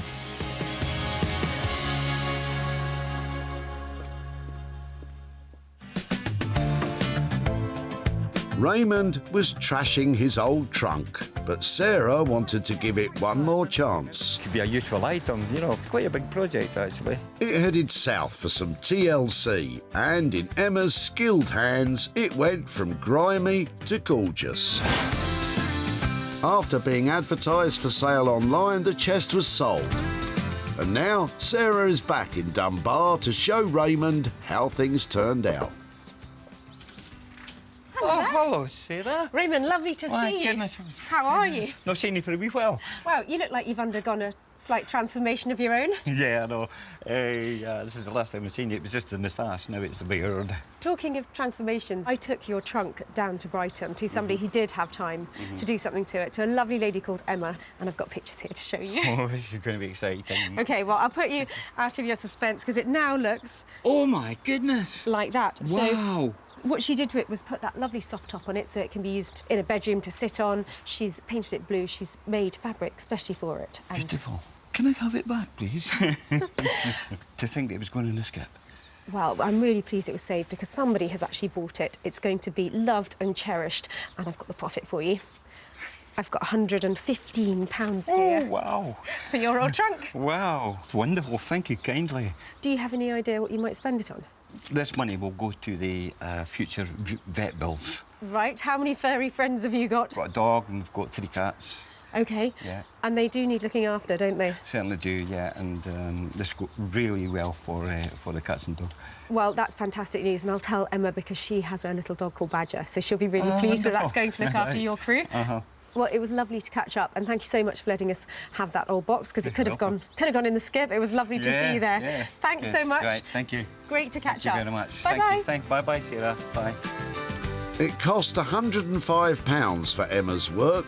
With a sale of £220, it's left Raymond with £115 profit. Sarah salvaged 3 items from the tip. Bex and Dave engineered some fun with the water feature. Emma worked her magic with the wooden chest. And Sarah delivered some class from the flat-packed bed. Well, I knew I could rely on Emma, Bex and Dave. They have transformed those tip items. They've made them beautiful again, and now they're all off to new homes.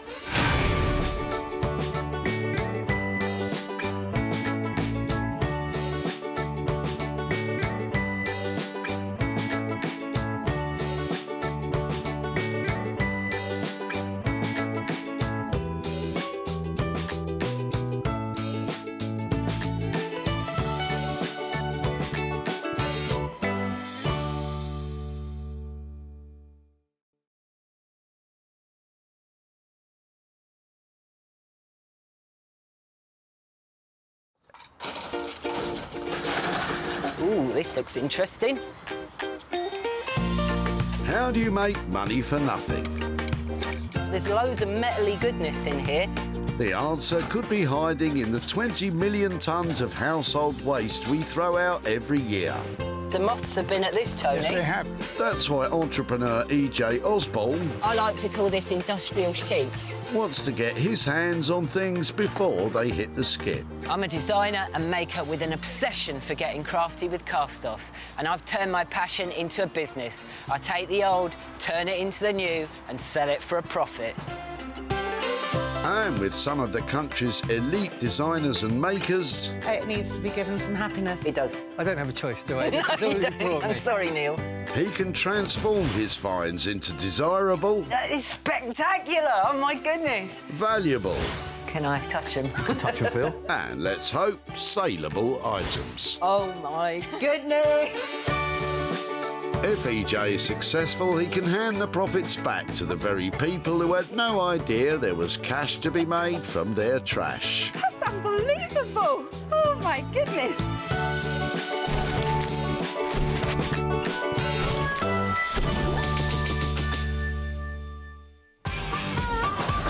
The sun is shining over the Woking Recycling Centre, where junk genie EJ has been given special permission to roam the rubbish tip, looking for trash to work his makeover magic on. It's hot, it's busy, loads of people are driving in. I'm going to go and save some rubbish. He's a man on a mission to discover 3 items of tip-bound treasure. And he absolutely will not stop until he's found them. Actually, I need to go to the toilet. All right? Well, OK, he might stop occasionally. You know, when needs must. Here's hoping he doesn't miss the garbage goodies in Conrad's boot. Oh, hang about. Hello. Hello, how are you? You Yeah, all not right? bad. Yourself? Yeah, good. So where's all this come from then? It's actually come from my mum's back garden. It's just bits and bobs what I just bought for the grandkids over the years and been left at the back of the garden to rot, so I'm sort of clearing it for her. Right, well, there's loads of metally goodness in here. Lots of legs, tubes. Thing that I really am attracted to, these things. What are these? It's, to my best of knowledge, it's some sort of tin shelving. I think that those are really exciting. I know they don't look it at the minute, but I think these have got great potential to go on and be something else. So would you mind if I take those off your hands? Not. They're going to go on and make something amazing. I I don't really see it myself, to be fair, mate, but you seem like you're quite enthusiastic about it, so... Yeah, trust it'd be good to see. It'd be good to see. EJ's creative spark has been fired up by the scrap metal shelves. What does Conrad think could be made from them? To me, it's just a lot of junk. I don't think I could make anything out of it, to be honest. Nothing at all. But EJ seems to think he can, so we'll see what he comes out with, shall we? I'm really happy with these. They're beautifully weathered from being outside, got that lovely industrial patina going on. I think these have got great potential to go on and be something really good. And EJ knows just the man to turn potential into profit. Norman Wilkinson is a self-taught furniture maker with more years of experience than he cares to mention, making handcrafted, bespoke items that stand the test of time. I'm self-taught, never been to college, never took woodwork at school, so over the years I've just taught myself. We started making a few pieces and it just took off, so it was the best thing I ever did. Oh, the reclaim is great because it's, you know, if you're making a tabletop out of reclaimed timbers and everything, no two tops will be the same, so it's tactile, it's always got his own mind, it's beautiful. Norman's passion for all things reclaimed could be tested by this old pile of scrap.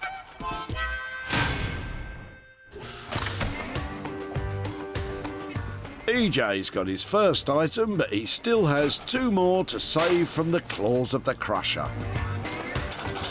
His skip salvaging senses are ever alert as he attempts to sniff out a dumped diamond.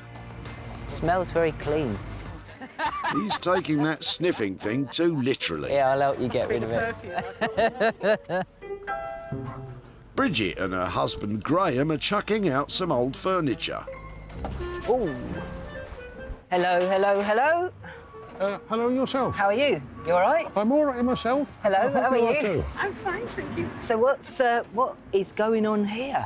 Because it looks like we've got an entanglement of chairs. This horror show of hacked-up chair parts are the remnants of 3 dining chairs that Graham chopped up to fit in his car. So was that out of pure pleasure, or you've hacked them to get in the boot?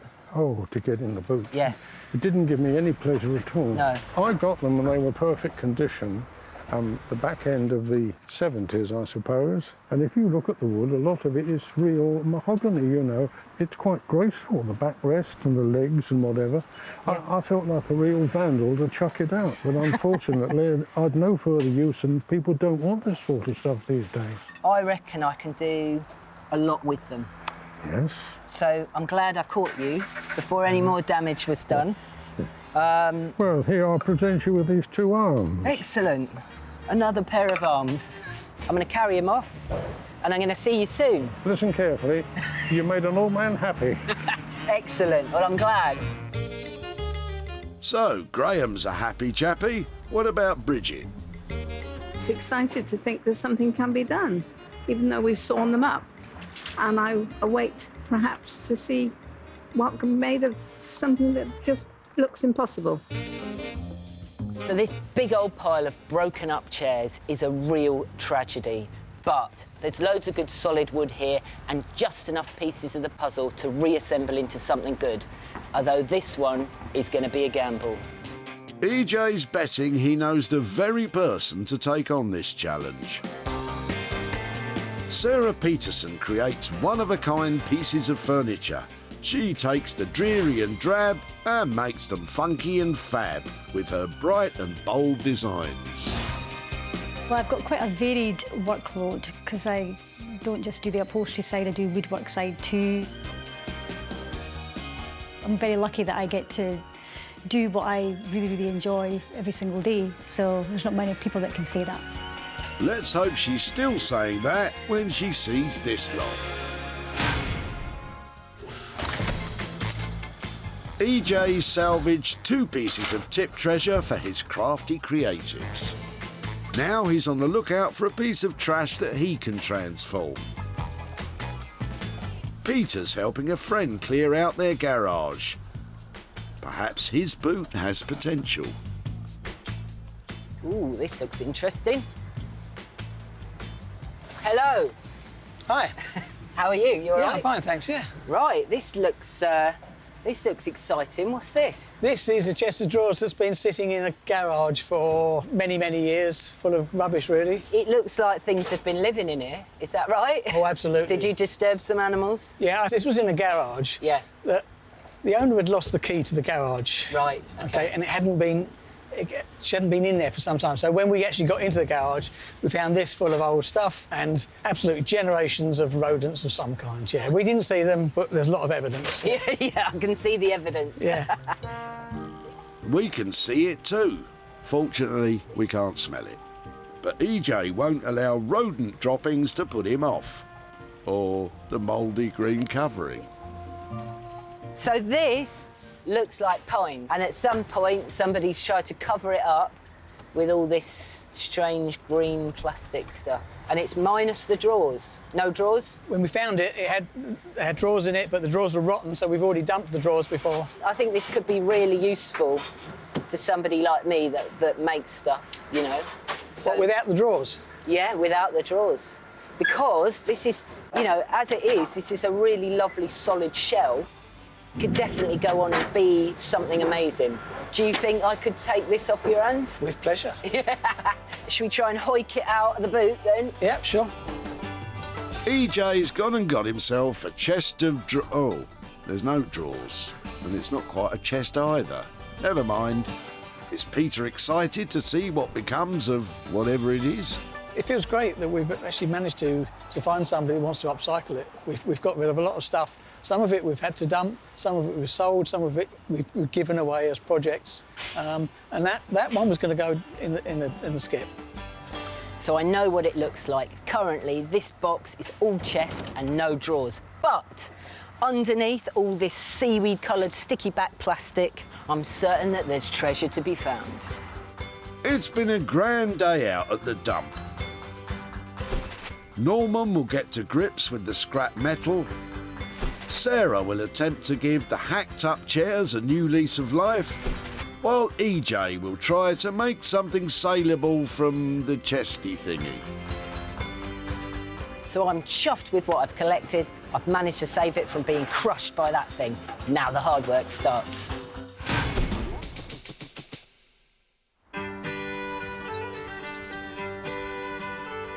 First stop is in the village of Hellingley in East Sussex, where master craftsman Norman is awaiting EJ's arrival with his usual understated exuberance. We don't mind what we get, you know, whatever comes through. It's all a challenge, but if we can have fun with it along the way and make it work, yeah, happy days. You can always rely on Norman. What you brought here? Right. Well, looks like a scrapyard in here, doesn't it?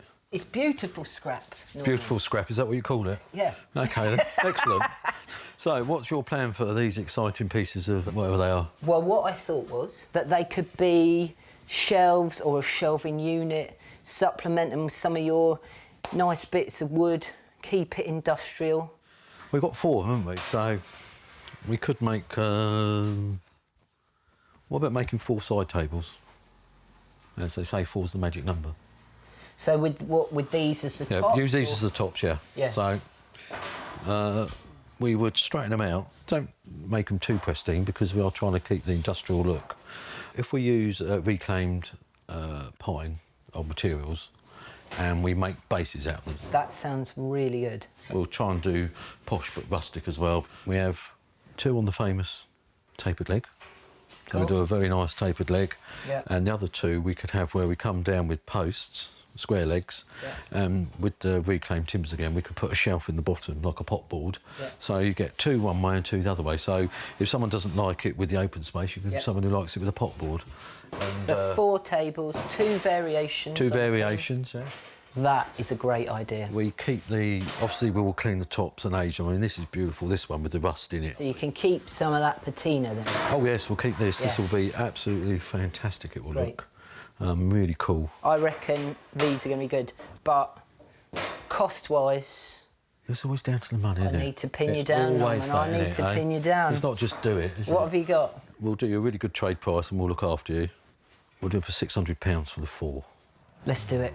Yeah, a lot of work, but they're going to look fantastic when they're done. They better had for that budget. Wow. I went in there thinking we were going to make one thing, but we're actually going to make 4, and that makes me 4 times as excited. Norman is going to nail it. EJ's confident, but with a budget of £600, let's hope Norman can hammer out any issues with the scrap metal. Perth in central Scotland has plenty of grand historic buildings, but it's far from fuddy-duddy. It has a vibrant art and craft making scene, which is why designer Sarah is right at home in this beautiful city. EJ sent her the hacked up chairs, and Sarah's been busy figuring out exactly what she's got. First impressions? Sometimes a says it all. This is a challenge, that's for sure, but let's see what EJ has to say when he gives me a phone. Yes, I think it's time to hear exactly what he's got to say for himself. So what I was thinking that you might be able to do with them, there's enough bits and pieces there to either create at least one chair with some donor bits and pieces, or possibly create 2 chairs. I think it might be a great idea to kind of, you know, paint them some bright colours, or maybe strip them back and keep them in their natural state. Looking at them just now, I think I'm going to concentrate on making one just now, replacing the back on one, and then hopefully doing something with the second chair. And then I think painting would maybe be better to stay within the budget. What kind of budget could you do that on? Say maybe £110 per chair. I think that sounds really good. There's a lot of work there, and I think that's a really, really good price. So I'm going to take that and run with it. OK. Sarah's plan is to strip the chopped up chairs into their component parts, discarding any broken bits.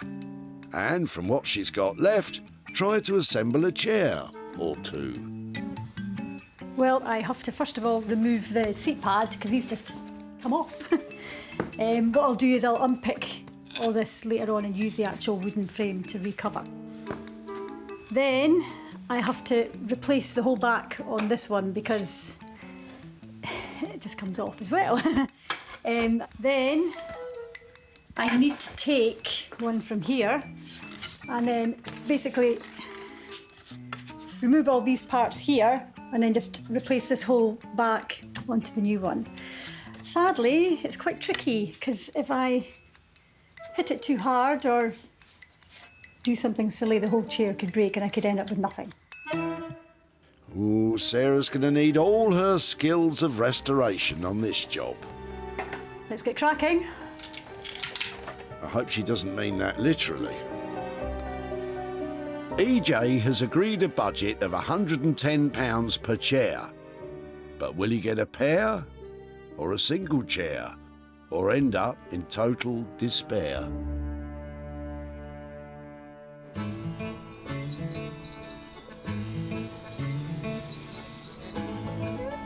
EJ's got his crack team of crafty types up and running. Now, in a quiet corner of Somerset, he's in his workshop getting ready to tackle the chest of no drawers. This is pretty bad. It's in even worse condition than EJ first thought. What a state. Well, at least he can laugh about it. It's either that or fall to his knees, look to the heavens and scream, "What have I done?" This is in such bad condition. I'm a bit worried about it. I'm worried about this sticky back plastic. I'm just worried that it's holding things together. But I can see all beyond that. I still think it's got great potential. I'm going to strip it back, shore it up. I'm going to really need to transform this into something else. I want to create a piece of furniture that's going to fit anywhere in the house. I'm going to make it into a beautiful cabinet. It's a lot of work, and I'm going to get to it. EJ plans to transform this piece of trash into a beautiful but functional cabinet, First job, ripping off the sheets of sticky back plastic. Sticky business. While hoping the whole thing doesn't just fall apart. Quite enjoyable when it comes off in big bits, but that's not very often. Oh, yes. Yes! It's nice to hear him enjoying his work. Ooh, there's nothing enjoyable about that noise, though. EJ's using a scraper to reveal the timber underneath. Ooh, and it cuts me to the quick, that noise. There's several layers of things going on here. There's sticky back plastic, there's baby blue gloss paint, there's some kind of stain, and then there's an undercoat, and then under that is the wood. So, yeah, it's a nightmare. Well, I'll tell you what a nightmare is, listening to that scraper.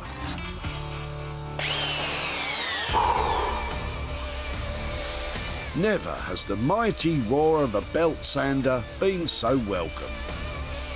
EJ's attached a sanding belt with a coarse grip that will make short work of the multiple layers. But this big old beast can cause damage to the wood if misused. Don't push down, allow the belt to do the work. So that was a labour of love. Lots and lots of layers, but I've managed to get it all off, and now I need to turn my attentions to the front. EJ's going to remove the shelf framework to make room for cabinet doors. So once I take this one out, there's definitely no going back. So I have to be completely sure that I want to take this one out. I'm not completely sure, but here we go. The framework not only supports the drawers, but also the outer shelf. The more I take out, the weaker this whole shell becomes, so I have to go really gently. My understanding of really gently and EJ's don't match up. What's rattling around? Oh. I've taken so much out, I need to start putting stuff back in before it collapses. EJ's doing a flat pack in reverse. So far, he's spent £70. He is hoping we'll have more than a pile of old wood to show for it. In his East Sussex workshop, Norman is getting to grips with the sheets of scrap metal, which he'll be using as tabletops for 4 side tables. We're going to make the bases first. We'll get the wood in, cut the materials up, get cracking with it, and then we can then measure it to get them to the sizes what we need to. And then when we've done that, we can then play around with the zinc and getting it looking super. Yeah, I think it's going to be good, this one. Love it already. Norman's enthusiastic. Well, enthusiastic for Norman. He loves using reclaimed materials. So, for the table legs, he's using salvaged ceiling joists. This is reclaimed pine. It'll be nice and rustic for the. It'll be nice and rustic for the piece of furniture that we're doing. But before Norman can get his furniture-making groove on, he needs to remove all the old nails from the timber. It's always the best to just make sure we get all the little bits out, and then we can really rock and roll. Norman's an old rocker at heart, but these days he's a bit less twist and shout and a bit more twist and grumble. It's always the tedious part, but it has to be done. But I've got to get them out, because if they hit that blade that's running around 100 miles an hour, they come out like bullets. And when they hit you, they do hurt. It's a dangerous business, this side table making malarkey.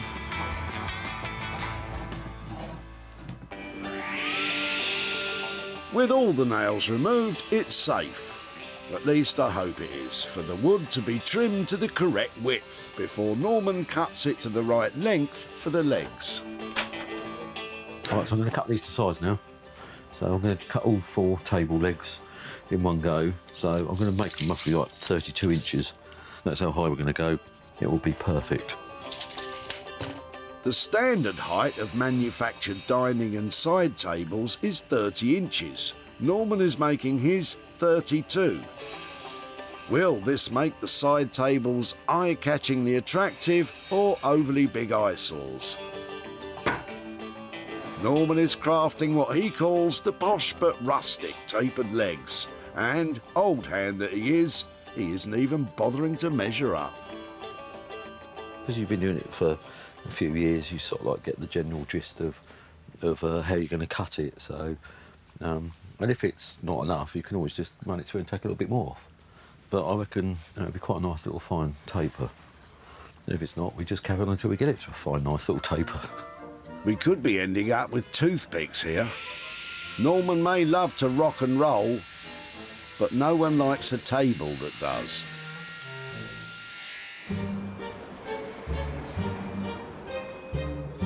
In Perth, Sarah is tackling the daunting challenge of restoring a cut-up dining chair set into at least one usable chair.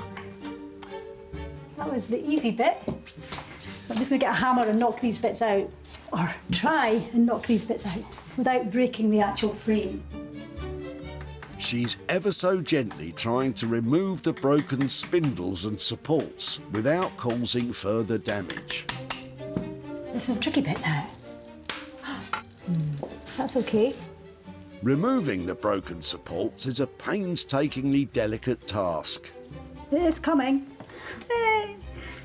that could, with any heavy-handed movement, end in disaster. Right, one down. 1, 2, 3. Probably about 5 more to go.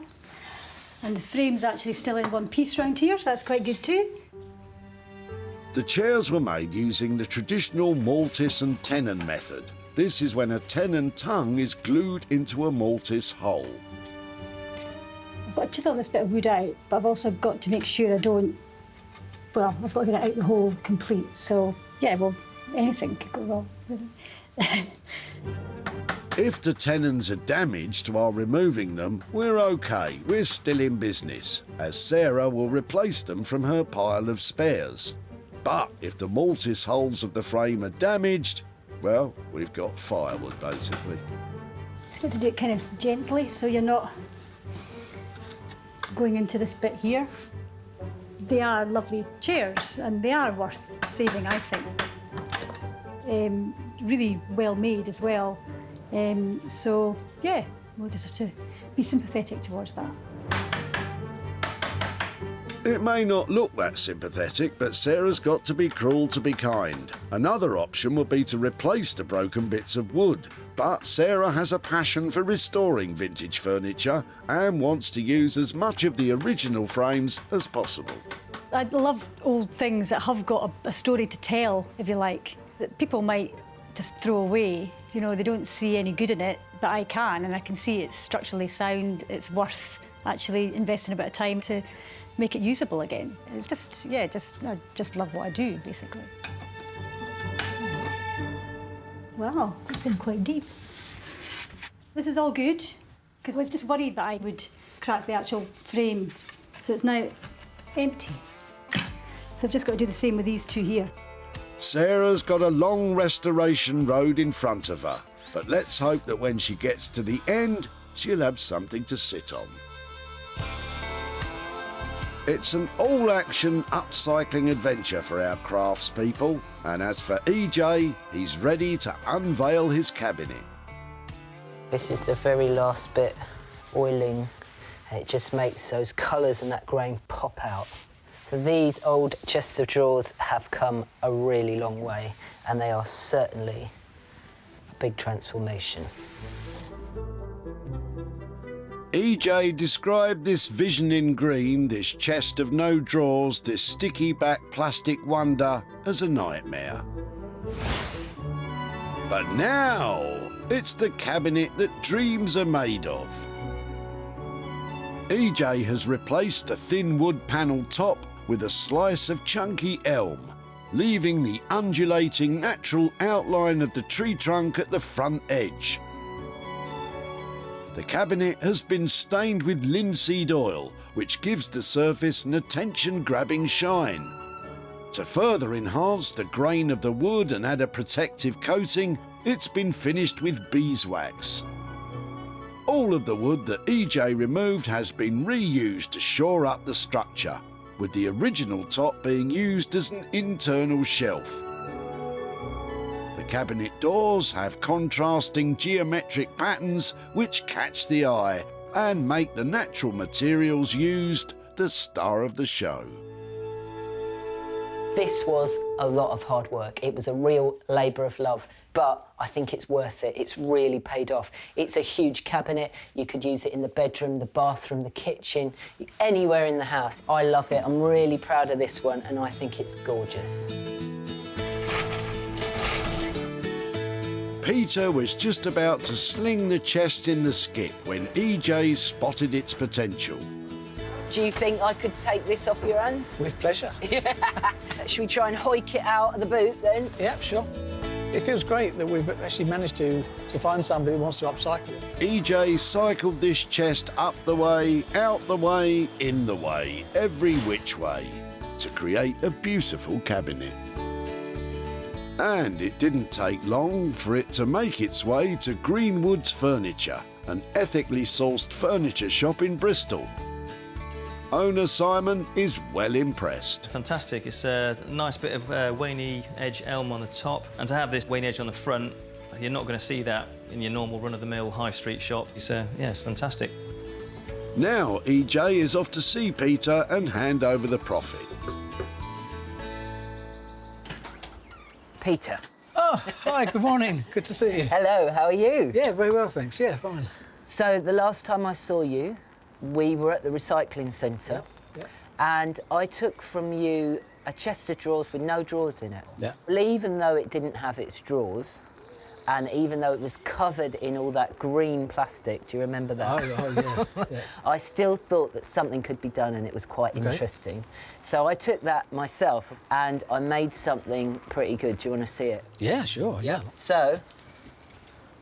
That's not the same thing. It is. That's amazing. That is amazing. I have to say, it looks brilliant. Fantastic. So the other bit of good news that I have for you, Peter, is that I've managed to sell it, and I've got for you a bit of a profit. Oh, wow. Of £175. Oh, wow. For me. Thank you very much. That's brilliant. Yeah. Can I ask you what you might spend that on? I think that the decent thing to do would be to find a charity for homeless mice, because we did quite a few out of a home. But other than that, I don't know.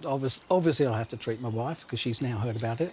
But beyond that, I don't know. Fantastic. Well, look, whatever you do with it, have a really good time. That's brilliant. And thank you very much. Thank you. Bye, Peter. That's great. EJ spent £70 on materials. The cabinet was bought for £245, leaving Peter with £175 profit.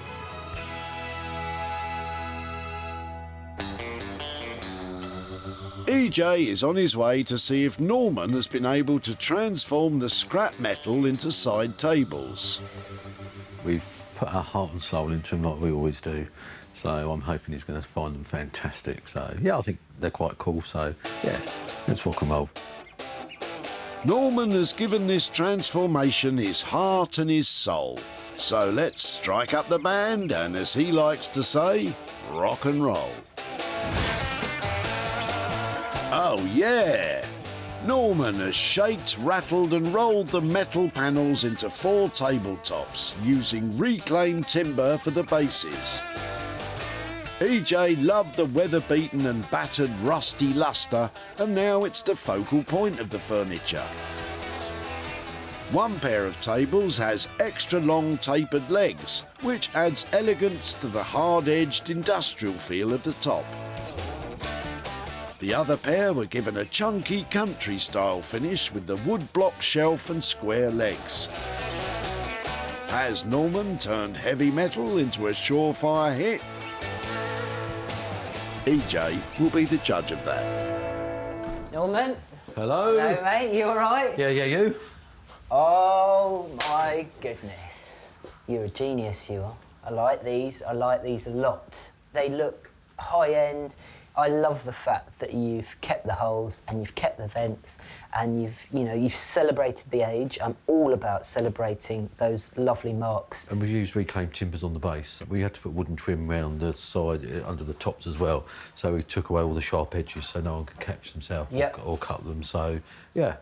So we've, we've just done what we've done. So, but yeah, look really cool. We've left all the holes in them because they tell a story and they tell what they are. Yeah. Seriously, Norman, these look better than I imagined. Because I always worry with this whole kind of side occasional table, if people will be able to fit them in a modern home. But actually, these ones are lovely and they're much slimmer than I imagined. Like, these could go in any hall, like even in a new house. I mean, they go by a hall, but also go behind a sofa. Yeah. So there'll be a sofa table. Yeah. So, yeah. I mean, really, the versatilities of them are really great. Yeah. Norman, these look amazing. They look like a lot of work. I know you said £600 budget. Did you come in on that? We come in banging budget. Fantastic. Yeah. Good man. I mean, even though you've celebrated the age, they look clean, they look sharp, they've got that contemporary edge. Yeah. I think these are gonna go like hotcakes, Norman. I hope they do. If not, you're in trouble. Oh, really well done, Norman. Thank you so much. See you soon, you. Bye. That Norman, he's a genius. Great use of materials. Those tables are absolutely perfect. And to think the scrap almost ended up in the skip. Conrad had a boot chock full of garbage, but EJ spotted the potential in the metal shelves. If I take these off your hands, they're going to go on and make something amazing. I don't really see it myself, to be fair, mate, but you seem like you're quite enthusiastic about it, so... Yeah, trust me. It'd be good to see. The capable hands of Norman have given the scrap metals a whole new lease of life. And they were sold to Sarah Hughes Home, a furniture and homeware store in Marlow. Owner Sarah is very happy with her purchase. Wow, I love these tables. We've got 4 of them and Norman has done an amazing job. He's really kept the patina on the metal here. These are going to fly out. EJ is paying Conrad a visit to hand over the profit. Conrad. Hello, mate. How are you doing? I'm good, how are you? Good, yeah, very well. So last time I saw you, we were down at the recycling centre. That's right. And I took from you those metal plates that you were about to get rid of. Yeah, yeah. Just remind me again, what were they from? What were they for? There was just an old sort of shelving, I think. It was something that I just found at the bottom of the garden there. I couldn't really be spot on to what it was, but it was something at the bottom of the garden that I found. So. Right. Well, I thought they were really interesting material that we could do something with. Yeah. So I took them to a chap called Norman, who's really nifty with his tools. Right. And he made them into something pretty amazing. Do you want to see them? Yeah, definitely. Yeah? Yeah. OK, you ready? Yeah, come on. Right, then. What do you think of that? Wow, this is a worktop, isn't it? So, yeah, they're like side tables. Yeah, yeah. For the hallway. Yeah. So you managed to make 4. They're quite retro. Yeah, very retro. Yeah, it's quite amazing, to be fair. Yeah, what do you think of that, then? Yeah, that's it's awesome. I'm quite surprised what you've done with them, to be honest. It's quite amazing. Yeah, so the good news is we managed to sell them. All right. And I've got for you a profit of... Am I a millionaire now, am I? £100. Wow. That's quite amazing. Well... Something to come from that. There you go. Yeah, thank you. You're very welcome. Amazing, eh? Any so idea? Night down the pub? Yeah, is that what that is? That's definitely with the lads. Good, Cheers I'm for glad that, to hear spot it. on. Fantastic. Wicked. See you later. See you, AJ. Norman charged £600 to create the tables. They were sold for £700, giving Conrad £100 to head to his local with. Oh, that kebab is going to taste pretty good as well.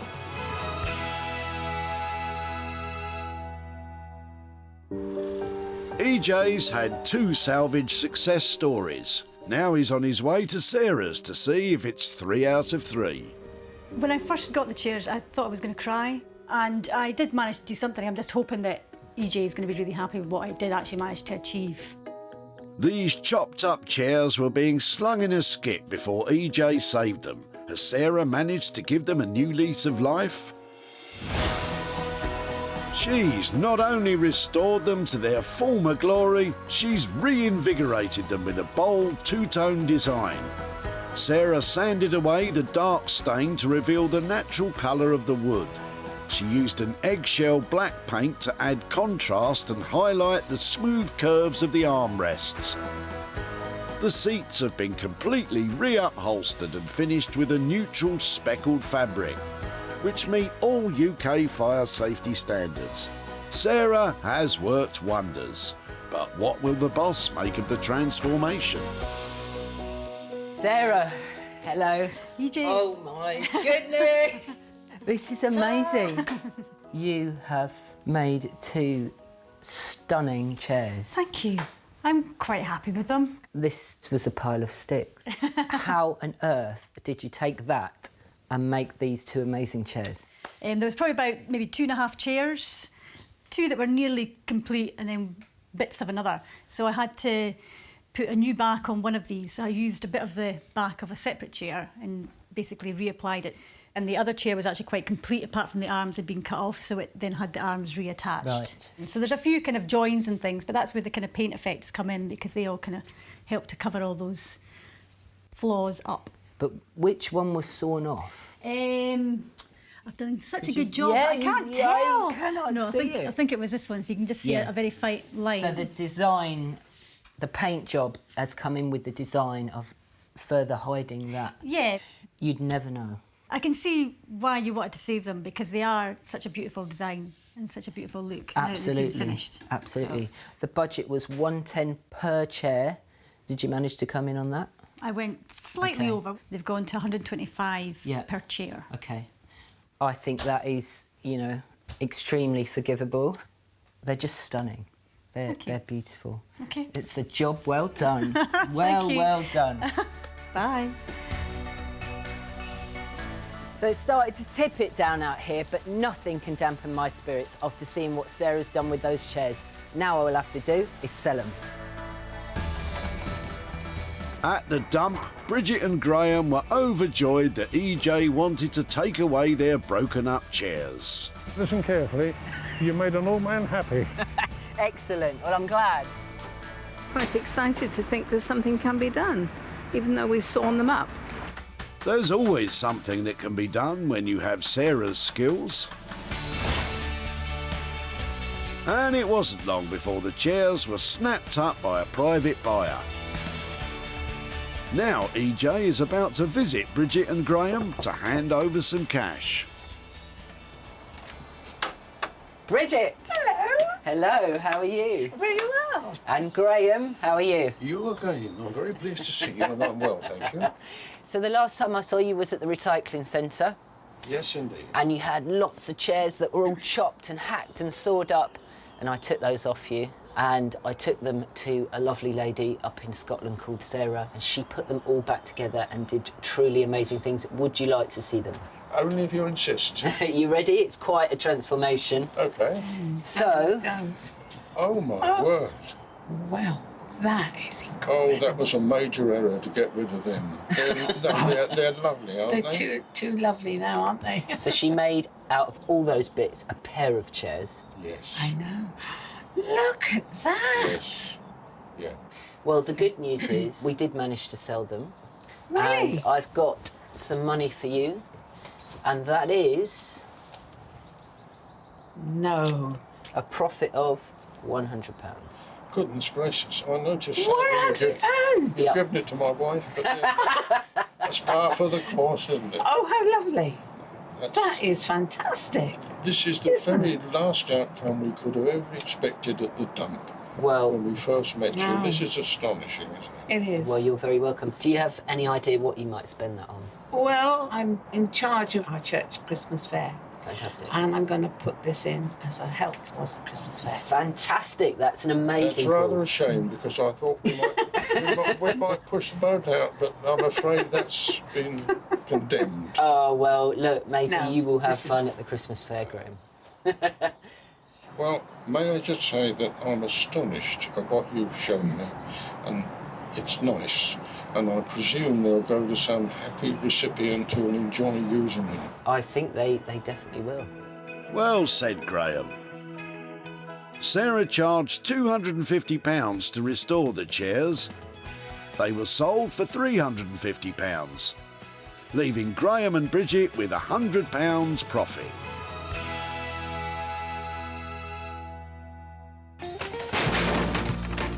EJ saved once cherished possessions from being chucked in a skip. Instead of being lost forever, they've all been given a new lease of life and a chance to be treasured again. Wow, yet again, some amazing transformations that I'm sure will go on to be enjoyed for many more years to come.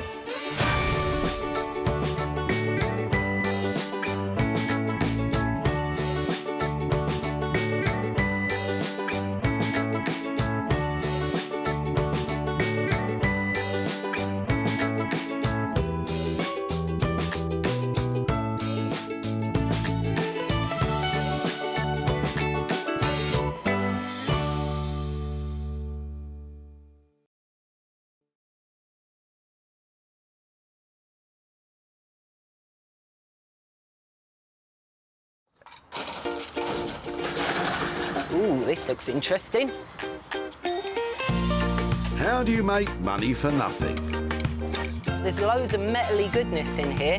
The answer could be hiding in the 20 million tonnes of household waste we throw out every year. The moths have been at this, Tony. Yes, they have. That's why entrepreneur EJ Osborne I've spied something special in your boot. wants to get his hands on things before they hit the skip. I'm a designer and maker with an obsession for getting crafty with cast-offs, and I've turned my passion into a business. I take the old, turn it into the new, and sell it for a profit. And with some of the country's elite designers and makers, It needs to be given some happiness. It does. I don't have a choice, do I? No, you don't. I'm sorry, Neil. he can transform his finds into desirable, That is spectacular. Oh, my goodness. valuable, and let's hope saleable items. Oh, my goodness. If EJ is successful, he can hand the profits back to the very people who had no idea there was cash to be made from their trash. That's unbelievable! Oh my goodness!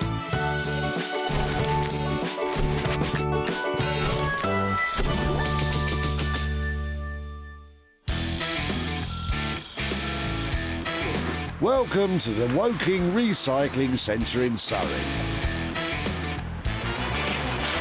where EJ's on a mission to turn your trash into hard cash. I'm passionate about designing and making useful and beautiful things using the found and the foraged. I'm going to find some trash and turn it into treasure. EJ has to intercept 3 items before they're dumped, so he can restore, rejuvenate, and sell them on for a profit. You can cuddle it at night. But before you head down to your local tip, remember EJ's been given special permission to have a rummage in the rubbish. Perhaps there's trash potential in Chummy's car boot. Oh, hello there. Hiya. Hello, do you mind if All I right. stop you for a sec? Yeah, no problem. This looks amazing. Can we get it out and have a little look? Yeah, sure. Lovely. I'm so glad I intercepted you so quickly. Absolutely. So it's in 2 pots. Mm-hmm. It's heavy, isn't it? Really Yeah. heavy. Yeah. Right. So this is a plan chest, isn't it? That's right. Well, it's quite old. It was saved from a school, and because I'm an artist designer, I've had it for my own paintings, including my mum's stuff over the years. And then, in turn, with my 2 kids, It became a bit of a family chest of drawers for your odds and bobs, did it? Chummy also has the missing bottom drawer. Has it kind of warped with age? Does it not quite sort of fit in? It's only a tad tight. It gets jammed. I'm going to ask you if you would let me have it. Yeah. If I do something wonderful with it, can I come back and show you what I've done? Oh, that would be terrific. Yeah? Absolutely wonderful, yeah. Yeah. First item in the bag, and EJ's a happy hunter. What do you reckon, Chummy? I'd be so excited to see the next stage of its life. I just can't wait to find out more. Now this is really exciting. You do not see this down at the tip every day. And Chummy was genuinely sad to see it go. Well, I've got plans for this that'll keep it going for years to come. And EJ knows just the people to bring these plans to life. Tom and Johnny revel in restoring all things furniture to former glories. This dynamic duo relish a challenge and combine traditional techniques with a modern twist. What I really love about restoration is getting a piece that looks tired and old and maybe someone's looking to get rid of, and then breathing new life back into it, so it's, you know, a brand new piece again and for people to enjoy for, you know, a lot longer. There's a lot of different stuff involved that all goes together, and seeing it all come together at the end is the best part. These drawers are a long way from the finished article, but Tom and Johnny will try to bring out the best in the plan's chest.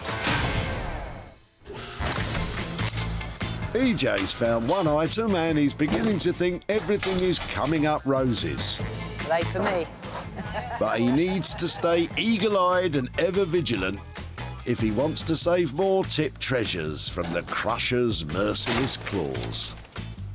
Where's the chairs to these two cushions? It's in a skip. I haven't got it no more. Shame.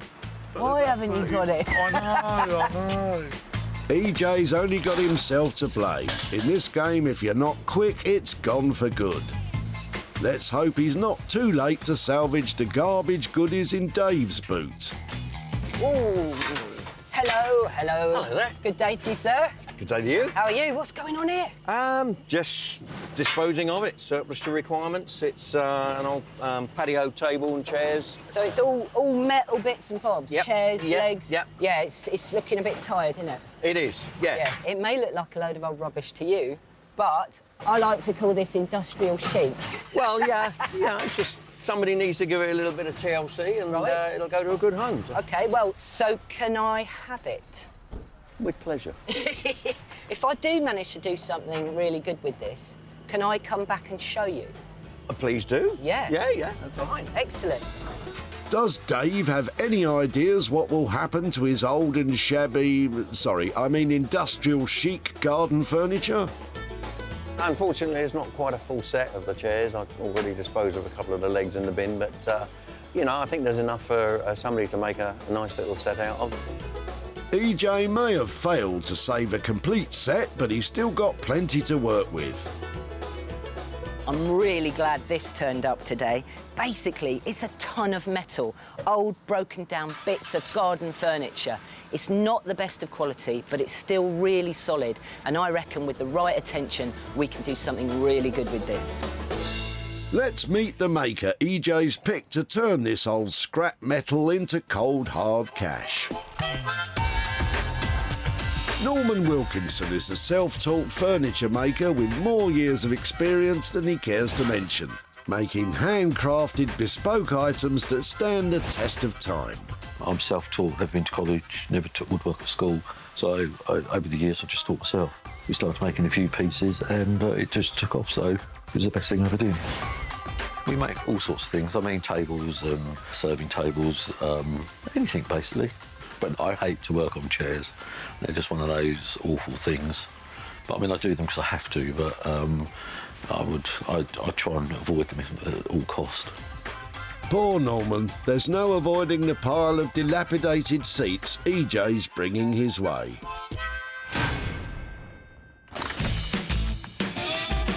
EJ's gathered up 2 items, but his day isn't done. He needs to find a third that he can work on himself. I was going to say you got everything in there but the kitchen sink. Lo and behold, the kitchen sink is in there. Perhaps EJ's final item will be lurking in Shelley's boot. Hello. Hello, hello, hello. How are you? I'm fine, thank you. What do we have here? This looks interesting. Oh, right, they're just 2 old stools that we've had in the house for about 20-odd years that I'm getting rid of. Where were you using these? My boys used to use them when they were young in their bedrooms for all sorts of things that they used to get up to in there. OK, so they've had lots of action, lots of life, lots of fun. Yes. In fact, my son said to me yesterday, you can't get rid of those. We've had them for 21 years.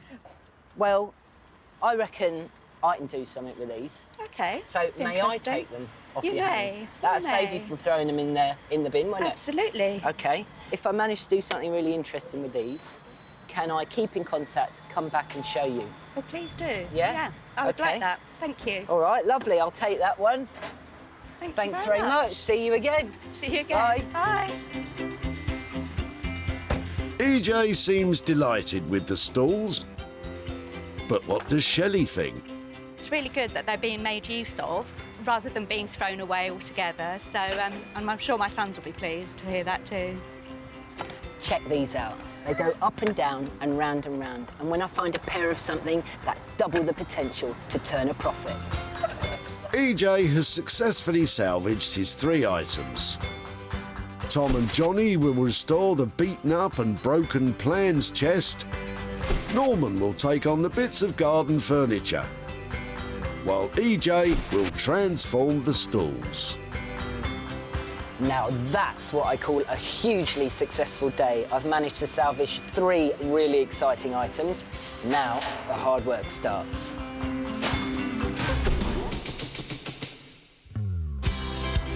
Crystal Palace in South London has a burgeoning vintage furniture and upcycling scene.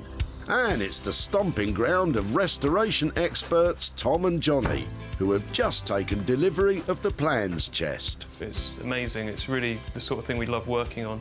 I've got a couple of ideas of what we can do. Just hoping EJ will be up for it as well. Let's hear what he has to say. Hello. Hi guys, it's EJ. So you got the plan chest? Yeah, we got the plan chest, yeah. We've got it in front of us at the moment. I really like it restored to its former glory, you know, bringing it back to, like, brilliance. Yeah, that's exactly what we thought. The age on it is quite nice. Like, we quite liked how most of the carcass looks. We were thinking maybe not to refinish that and just concentrate on the top, because the top's really had it. You know, it just needs a bit of TLC, doesn't it? Yeah. All I need to do now is pin you down on a price for that work. All in, including to do the top with the veneer and refinishing, it should be somewhere between about 290, 330, around that sort of figure. That's a really good price, and I can't wait to see what you do. So I'm going to let you get on with it, and I will see you very soon. Cool. Great. All right. Cheers, EJ. Okay. Cheers, guys. So it's a brand new veneer top and a spruce up for the rest. Happy, lads? EJ seems to have pretty similar ideas about what to do with it as us, which is great. We're really looking forward to making a start on it, get it looking good and get it back to him sort of how it would have been. The lads have agreed a budget of between £290 and £330 to get this chest back to looking its best. EJ's next stop on his upcycling adventure is Hellingley in East Sussex, home to furniture maker par excellence, Norman. There's nowhere he'd rather be than whittling the day away in his workshop. As long as he's not working on chairs, that is. Oh dear. I always look forward to working, coming through the door. We're happy with whatever. We've had some weird and wonderful things, so yeah, let's rock and roll. I don't think he's going to be too happy with this. Right. You know what I say? I'm lost for words. Well, Literally. I know it looks a little bit intimidating because there's so much of it. But what I'm thinking is we don't have to use all of it. We can pick and choose. So we've got two metal tops here. We've got these kind of metal frame bits. Yeah. And I was thinking, you know, we could make them back into chairs, supplement them with a bit of lovely wood. What do you think? Well, no, OK then. So what? Yeah. So I'm trying to get into your head, and it's not a good place at the moment. You like my idea. That's what you So mean. is that what it is? OK. I can tell you like this idea. Yeah. So we're going to make them into chairs then. OK. Are we going to use timber and aluminium? This or whatever it is. We're going to mix the two materials. Yeah. Yeah. But okay. obviously, at the minute, this is not good, is it? OK, so we need to strip them, and then we'll make a base. Either we'll paint them, or we'll just clean them up and leave them as they are. Yeah. So we'll have the two different contrasts of material. Norman's hiding his disdain for the chairs rather well. He'll make wooden bases for the floral back seats, and for the rest of the pile, EJ thinks there should be enough bits to reconstruct 2 more chairs. We need to talk about money, Norman. That's always the downside on life, isn't it? The money. These ones, £100 each.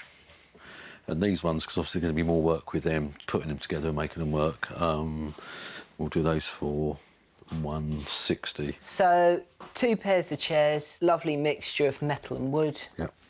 $5.20 the lot. Yeah. You got yourself a deal. Have I? I trust Thanks, you. mate. Do you? Yeah. Oh dear, oh dear. Could this be the project that begins Norman's love affair with chairs? I think this project, it'll either go one way or the other. It will work and we'll go clap our hands and think fantastic, or we'll look at them and think, maybe not.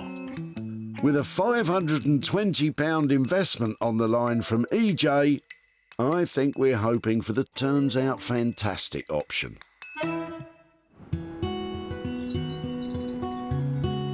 EJ has dropped off his tip treasures with his hand-picked team of crafty types.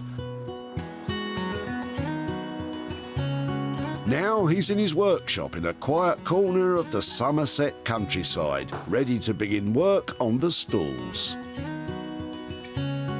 They're a bit tired, but they're really lovely and solid. So what I might like to do is make a really nice bench. So if I use the bottom as structures, really solid structures, remove the top and anything else unnecessary, I reckon I can make a really lovely contemporary bench. So that's the project. I better get on with it. EJ's plan is to transform these tired and tatty stalls into a modern Scandinavian-style bench. This is making me dizzy.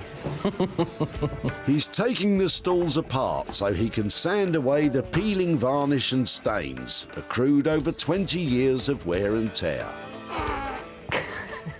There's always one. Ah, that pesky stubborn screw that wants to make life difficult. But EJ knows how to handle these tricky types. Yes. Nice and clean. One more section. Winner. Yes. Right. I've got all the pieces apart. Now I'm going to sand them and see what's underneath. Yeah, sounds to me like we're going to be getting some power tool action. Oh, toothbrush action? How disappointing. It's my favourite bit when they get the power tools out. These little spindle things, they don't need sanding. They've got lots of this white chalky stuff trapped in their grooves. So just a little bit of a wire brush just removes all that. Easy peasy. For the bench seat, EJ has the perfect piece of timber. It was salvaged from a tree that was uprooted in a storm. What a beast. This is a huge piece of ash tree. It's wonderful, it's massive, it's chunky, it's got a beautiful grain, and it's really, really hard wearing, so it's going to make the perfect kind of seat. To cut this slab of ash to the correct thickness, EJ is using the handily named Thicknesser. Inside the machine is a dual-edge rotating blade, which will accurately strip the wood down to the desired thickness.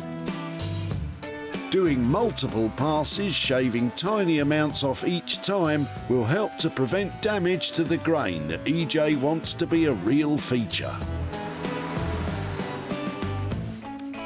Look at that. It's smooth, it's clean, I love it, and this is going to make a beautiful bench.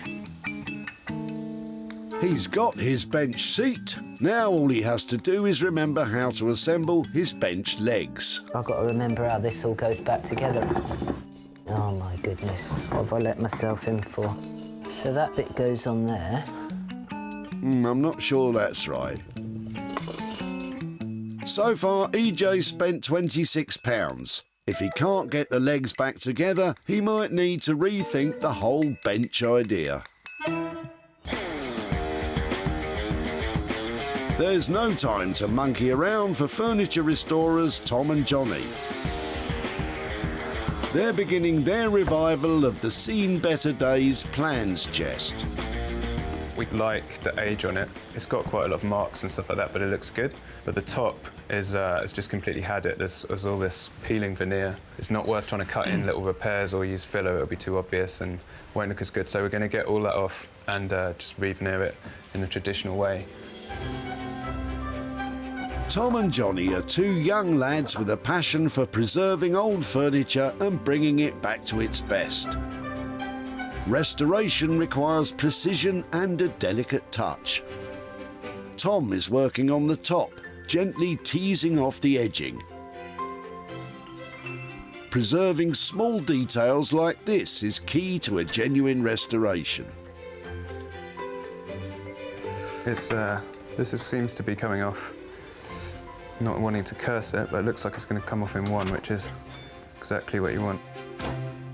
Tom's got what he wanted. One strip successfully removed. Only 3 more to go. Johnny is working on the carcass of the chest.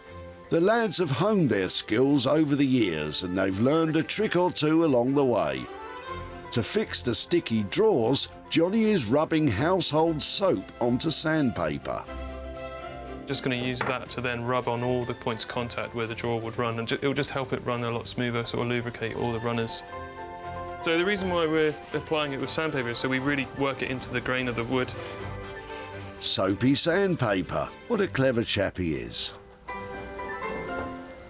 It slides a lot better than it did. Super smooth. Meanwhile, Tom's busy removing the veneer. It's all got to come off so that we can prepare this board, or substrate as it's known, which needs to be really dust-free and nice and flat in order to start laying the replacement veneer. Fastidiously removing it like this is a time-consuming task, but even though the top is made of cheap plywood, Tom is determined to keep as much of the original chest as possible. Johnny is giving the front a gentle clean with white spirit to remove any dirt and grime before he applies a protective layer of wax. But he's made a discovery. You can see there's a bit of a maker's mark there, which I'm carefully not trying to wipe off. Did a bit of research and found that this company made a lot of office furniture in the 40s, so it's a nice bit of provenance to keep. You know, shows you where it was made. It's British made, it says it on the top, so that's a nice little bit of history for whoever owns it in the future. With the veneer almost removed, Tom's thoughts turn to replacing it with a new piece. Gluing veneer is a one-shot deal, and if done wrong, the boys will have to start over. I've never done a piece as big as this hand veneering, so it's going to be a little bit of a challenge. It's a daunting task that could ruin the restoration and blow the boys' budget. Work is well underway in Norman's East Sussex workshop. The metal chairs were sent off to have the layers of paint, rust and good old-fashioned grime stripped off in a caustic soda dipping tank. And now, Norman is fashioning the base, which will include one of his favourite design features, the ever-so-elegant tapered leg. Just make it look nicer, I reckon. You know, a little bit of je ne sais de quoi, as they call it. Oh, Norman, that's not how you pronounce it. Oh, well, c'est la vie. V, I mean. Actually look quite cute. And it ties in with maybe the period or whatever. Norman loves his job, but he seems to be lacking his usual exuberance. I wonder why. It's a chair, and I hate it. Oh, yeah, that's right. Because also you've done it quite fine at the bottom, but it's still quite meaty at the top. Instead of going all the way down, we could just take a section out and just curve it, and then it can sit more snugly into the corner. So it follows the curve, maybe. That's what I'm thinking. That can change as we go along again, can't it? It's like deciding whether to have sausages or steak for dinner, isn't it? I can't make my mind up. Norman's quandary, for those not keeping up with his fast-paced transformation, is does he go with his preferred right-angled taper or do a round edge? Is that going to look right, though? That is the question. To round or not to round? That may be the question, but what's the answer? Sometimes you just got to wait and... It's having that eureka moment, isn't it? He's got to make it look right. We're going to go for it. At last. Yeah. Right, the decision has been made, I think. Ah, Norman. God, I don't normally take this long to make a decision. It's because it's a chair. I'm beginning to wonder if Norman was traumatised by a recliner in his youth. I suppose once I've done these, I'll fall in love with them and just, you know, re-change my career and just become the chairman or something. He's the chairman of the board. You're fired, thank you. He does sound just like him, though. You can fire me on this if you want, mate. You've been hired whether you like it or not. Norman is using a planer to create a rounded edge on his tapered leg. I'm only doing a roughly. Straight-edged or curved, it's a tiny detail, but it could make a big difference. If the seat doesn't sit well on the base, it could ruin the look of the whole chair. Oh, that is beautiful. Happy days. Got there in the end. It's been painful, so let's hope it proves worthwhile.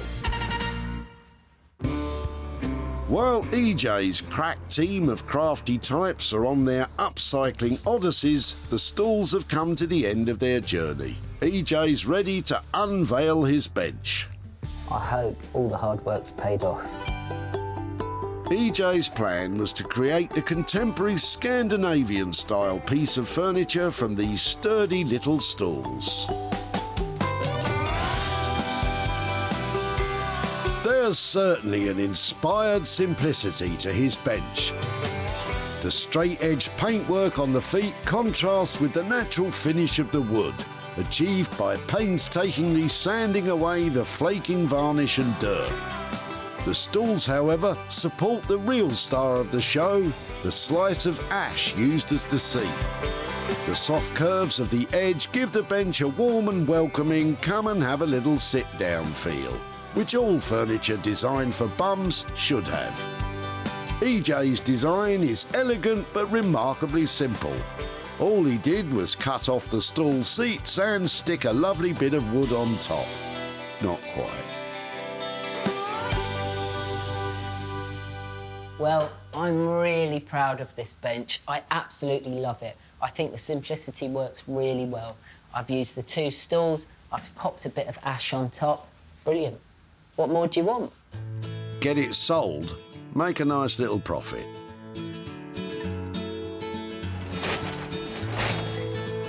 Shelley was about to sling the stools into the skip before EJ's eagle eye spotted their potential. My son said to me yesterday, you can't get rid of those. We've had them for 21 years. OK. It's really good that they're being made use of rather than being thrown away altogether. So and I'm sure my sons will be pleased to hear that too. I hope they'll be pleased with the end result. Snaps of this photogenic beauty were posted on social media. This looks great.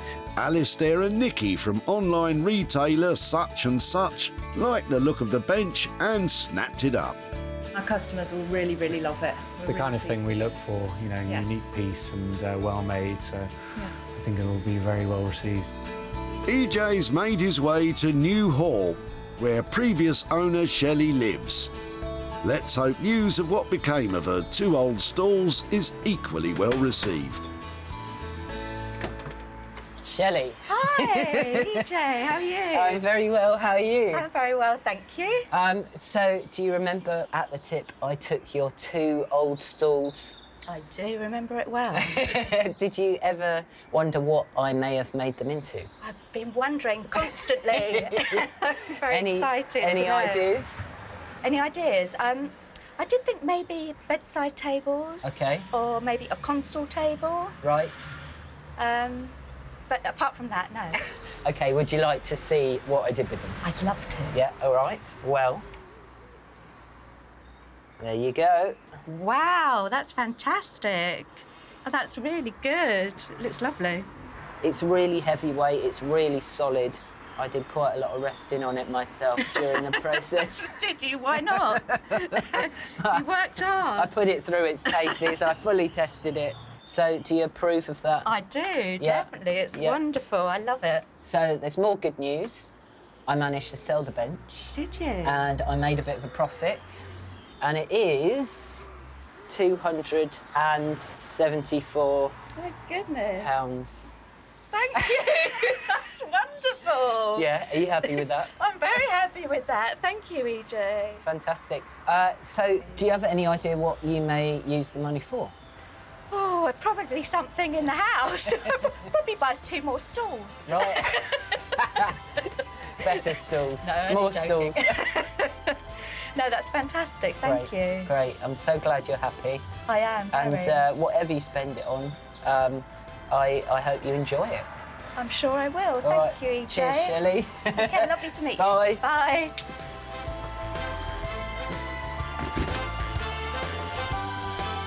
I really enjoyed working on that project. It was simple but with a big impact, and I think Shelley agreed.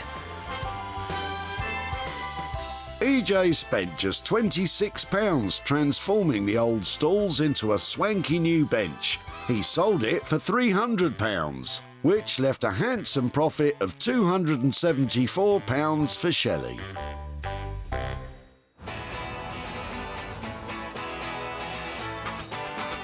EJ's back in Crystal Palace to see what Tom and Johnny have managed to do with the plans chest. I hope EJ will be pleased with it. I mean, we discussed with him what we're going to do, that we're going to keep it original and just bring it back to life, and I think that's what we've done. When it arrived in Tom and Johnny's studio, the plans chest was tired, banged and battered and missing big chunks of veneer from its top. But now, it's been restored to its former glory. The new veneer, laid spot on at the first time of asking, is immaculate and blends seamlessly with the spruced up chest body and drawers, all returned to full working order. It's been given a new lease of life, but will EJ love it? All right, guys? Yeah, good. Hey, You? how you doing? You all right? Fantastic. Yeah, Got it covered up. Ready for the big reveal? Yeah. Here we go. There you go, man. Oh, my goodness. You happy with how it turned out, yeah? Oh, I'm more than happy. Seriously, this Yeah. is amazing. It's buttery smooth as well, and the top's all new. How did you do that? Because that was the worst bit, wasn't it? Yeah, this bit was the worst part. Before, it was all peeling off, veneer was coming off. So what we had to do is separate that from the carcass and sort of work on that separately to sort of redo it. Yeah, so first we started off by getting the veneer off, didn't we? Yeah, it's full of holes and it's all chipped out, so we had to get the whole thing off, remove the bits of lipping, these are the original bits, and then re-veneer it. That's the veneer that we use. Okay. So it's quite pale. And then it's a case of just like matching it all in so it all blends.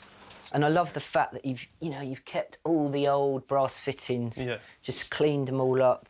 Yeah, but exactly. I remember also this drawer down here it wasn't even in, was it? No. It didn't fit in, so it's all so smooth now.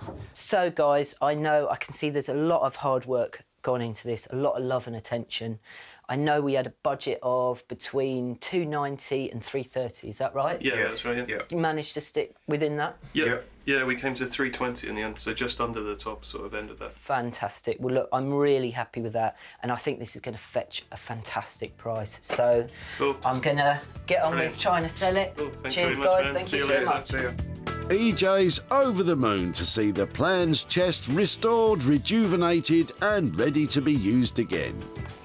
Wow, oh my goodness. Tom and Johnny have got skills that pay the bills. They've really worked their magic on that plan chest, and I tell you what, whoever manages to snap that up is going to be one lucky buyer.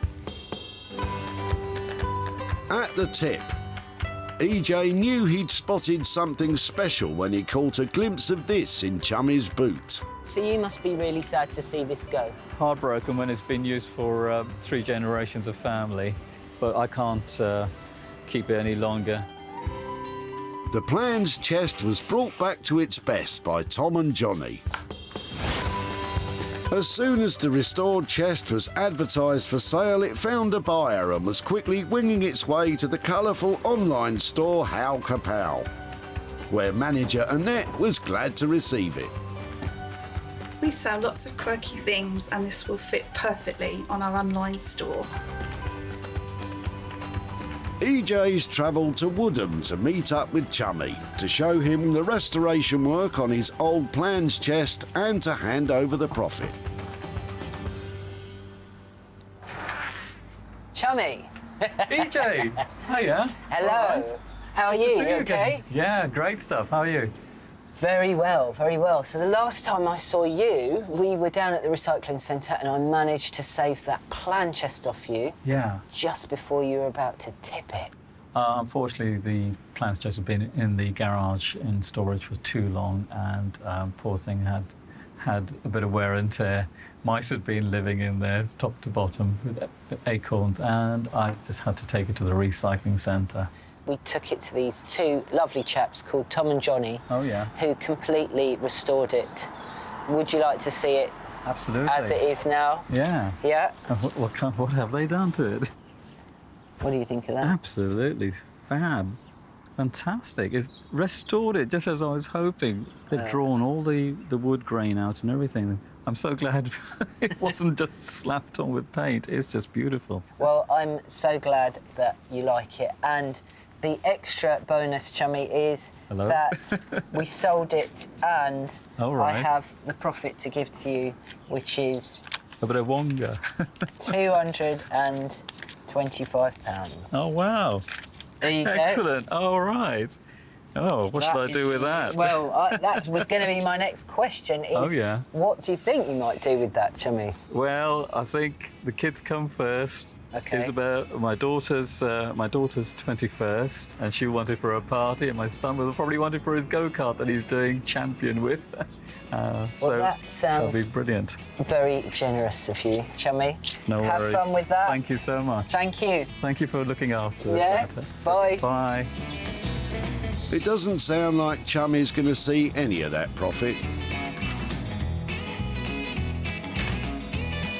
Well, that was great, wasn't it? Chummy was chuffed, and with the result like that, so am I. The plans chest restoration cost £320. EJ managed to sell it for £545, which left Chummy with a profit of £225.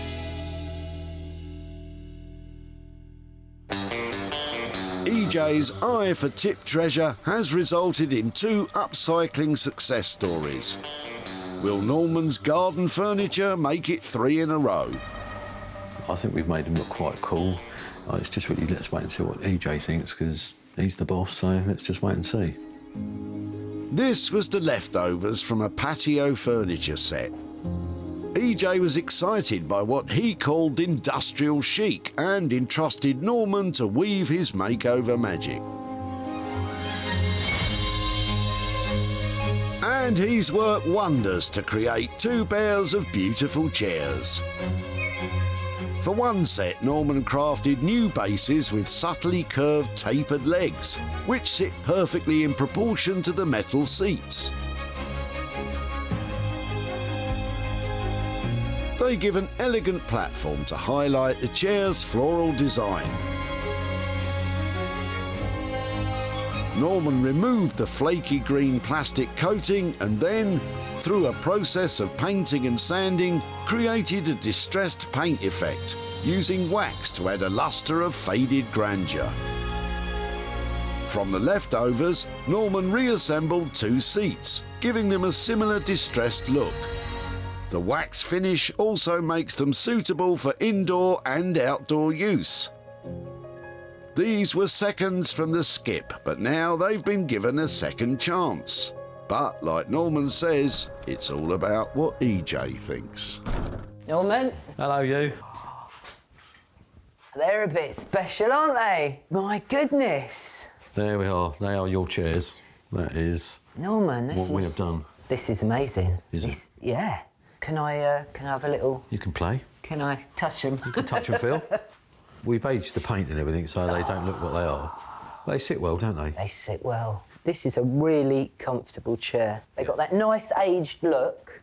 Well done. Now, what about these ones? I mean, we've when they came back from these strippers, they were really shiny, so we've aged them. I really like the contrast of the original metal, even though it's changed a lot, obviously, but the wooden legs, I think that really works. You The know, two marry. The two, yeah, they really marry up well, don't they? Yeah. Yeah, very, very simple, but very well done. With that said, did you manage to stick to the budget?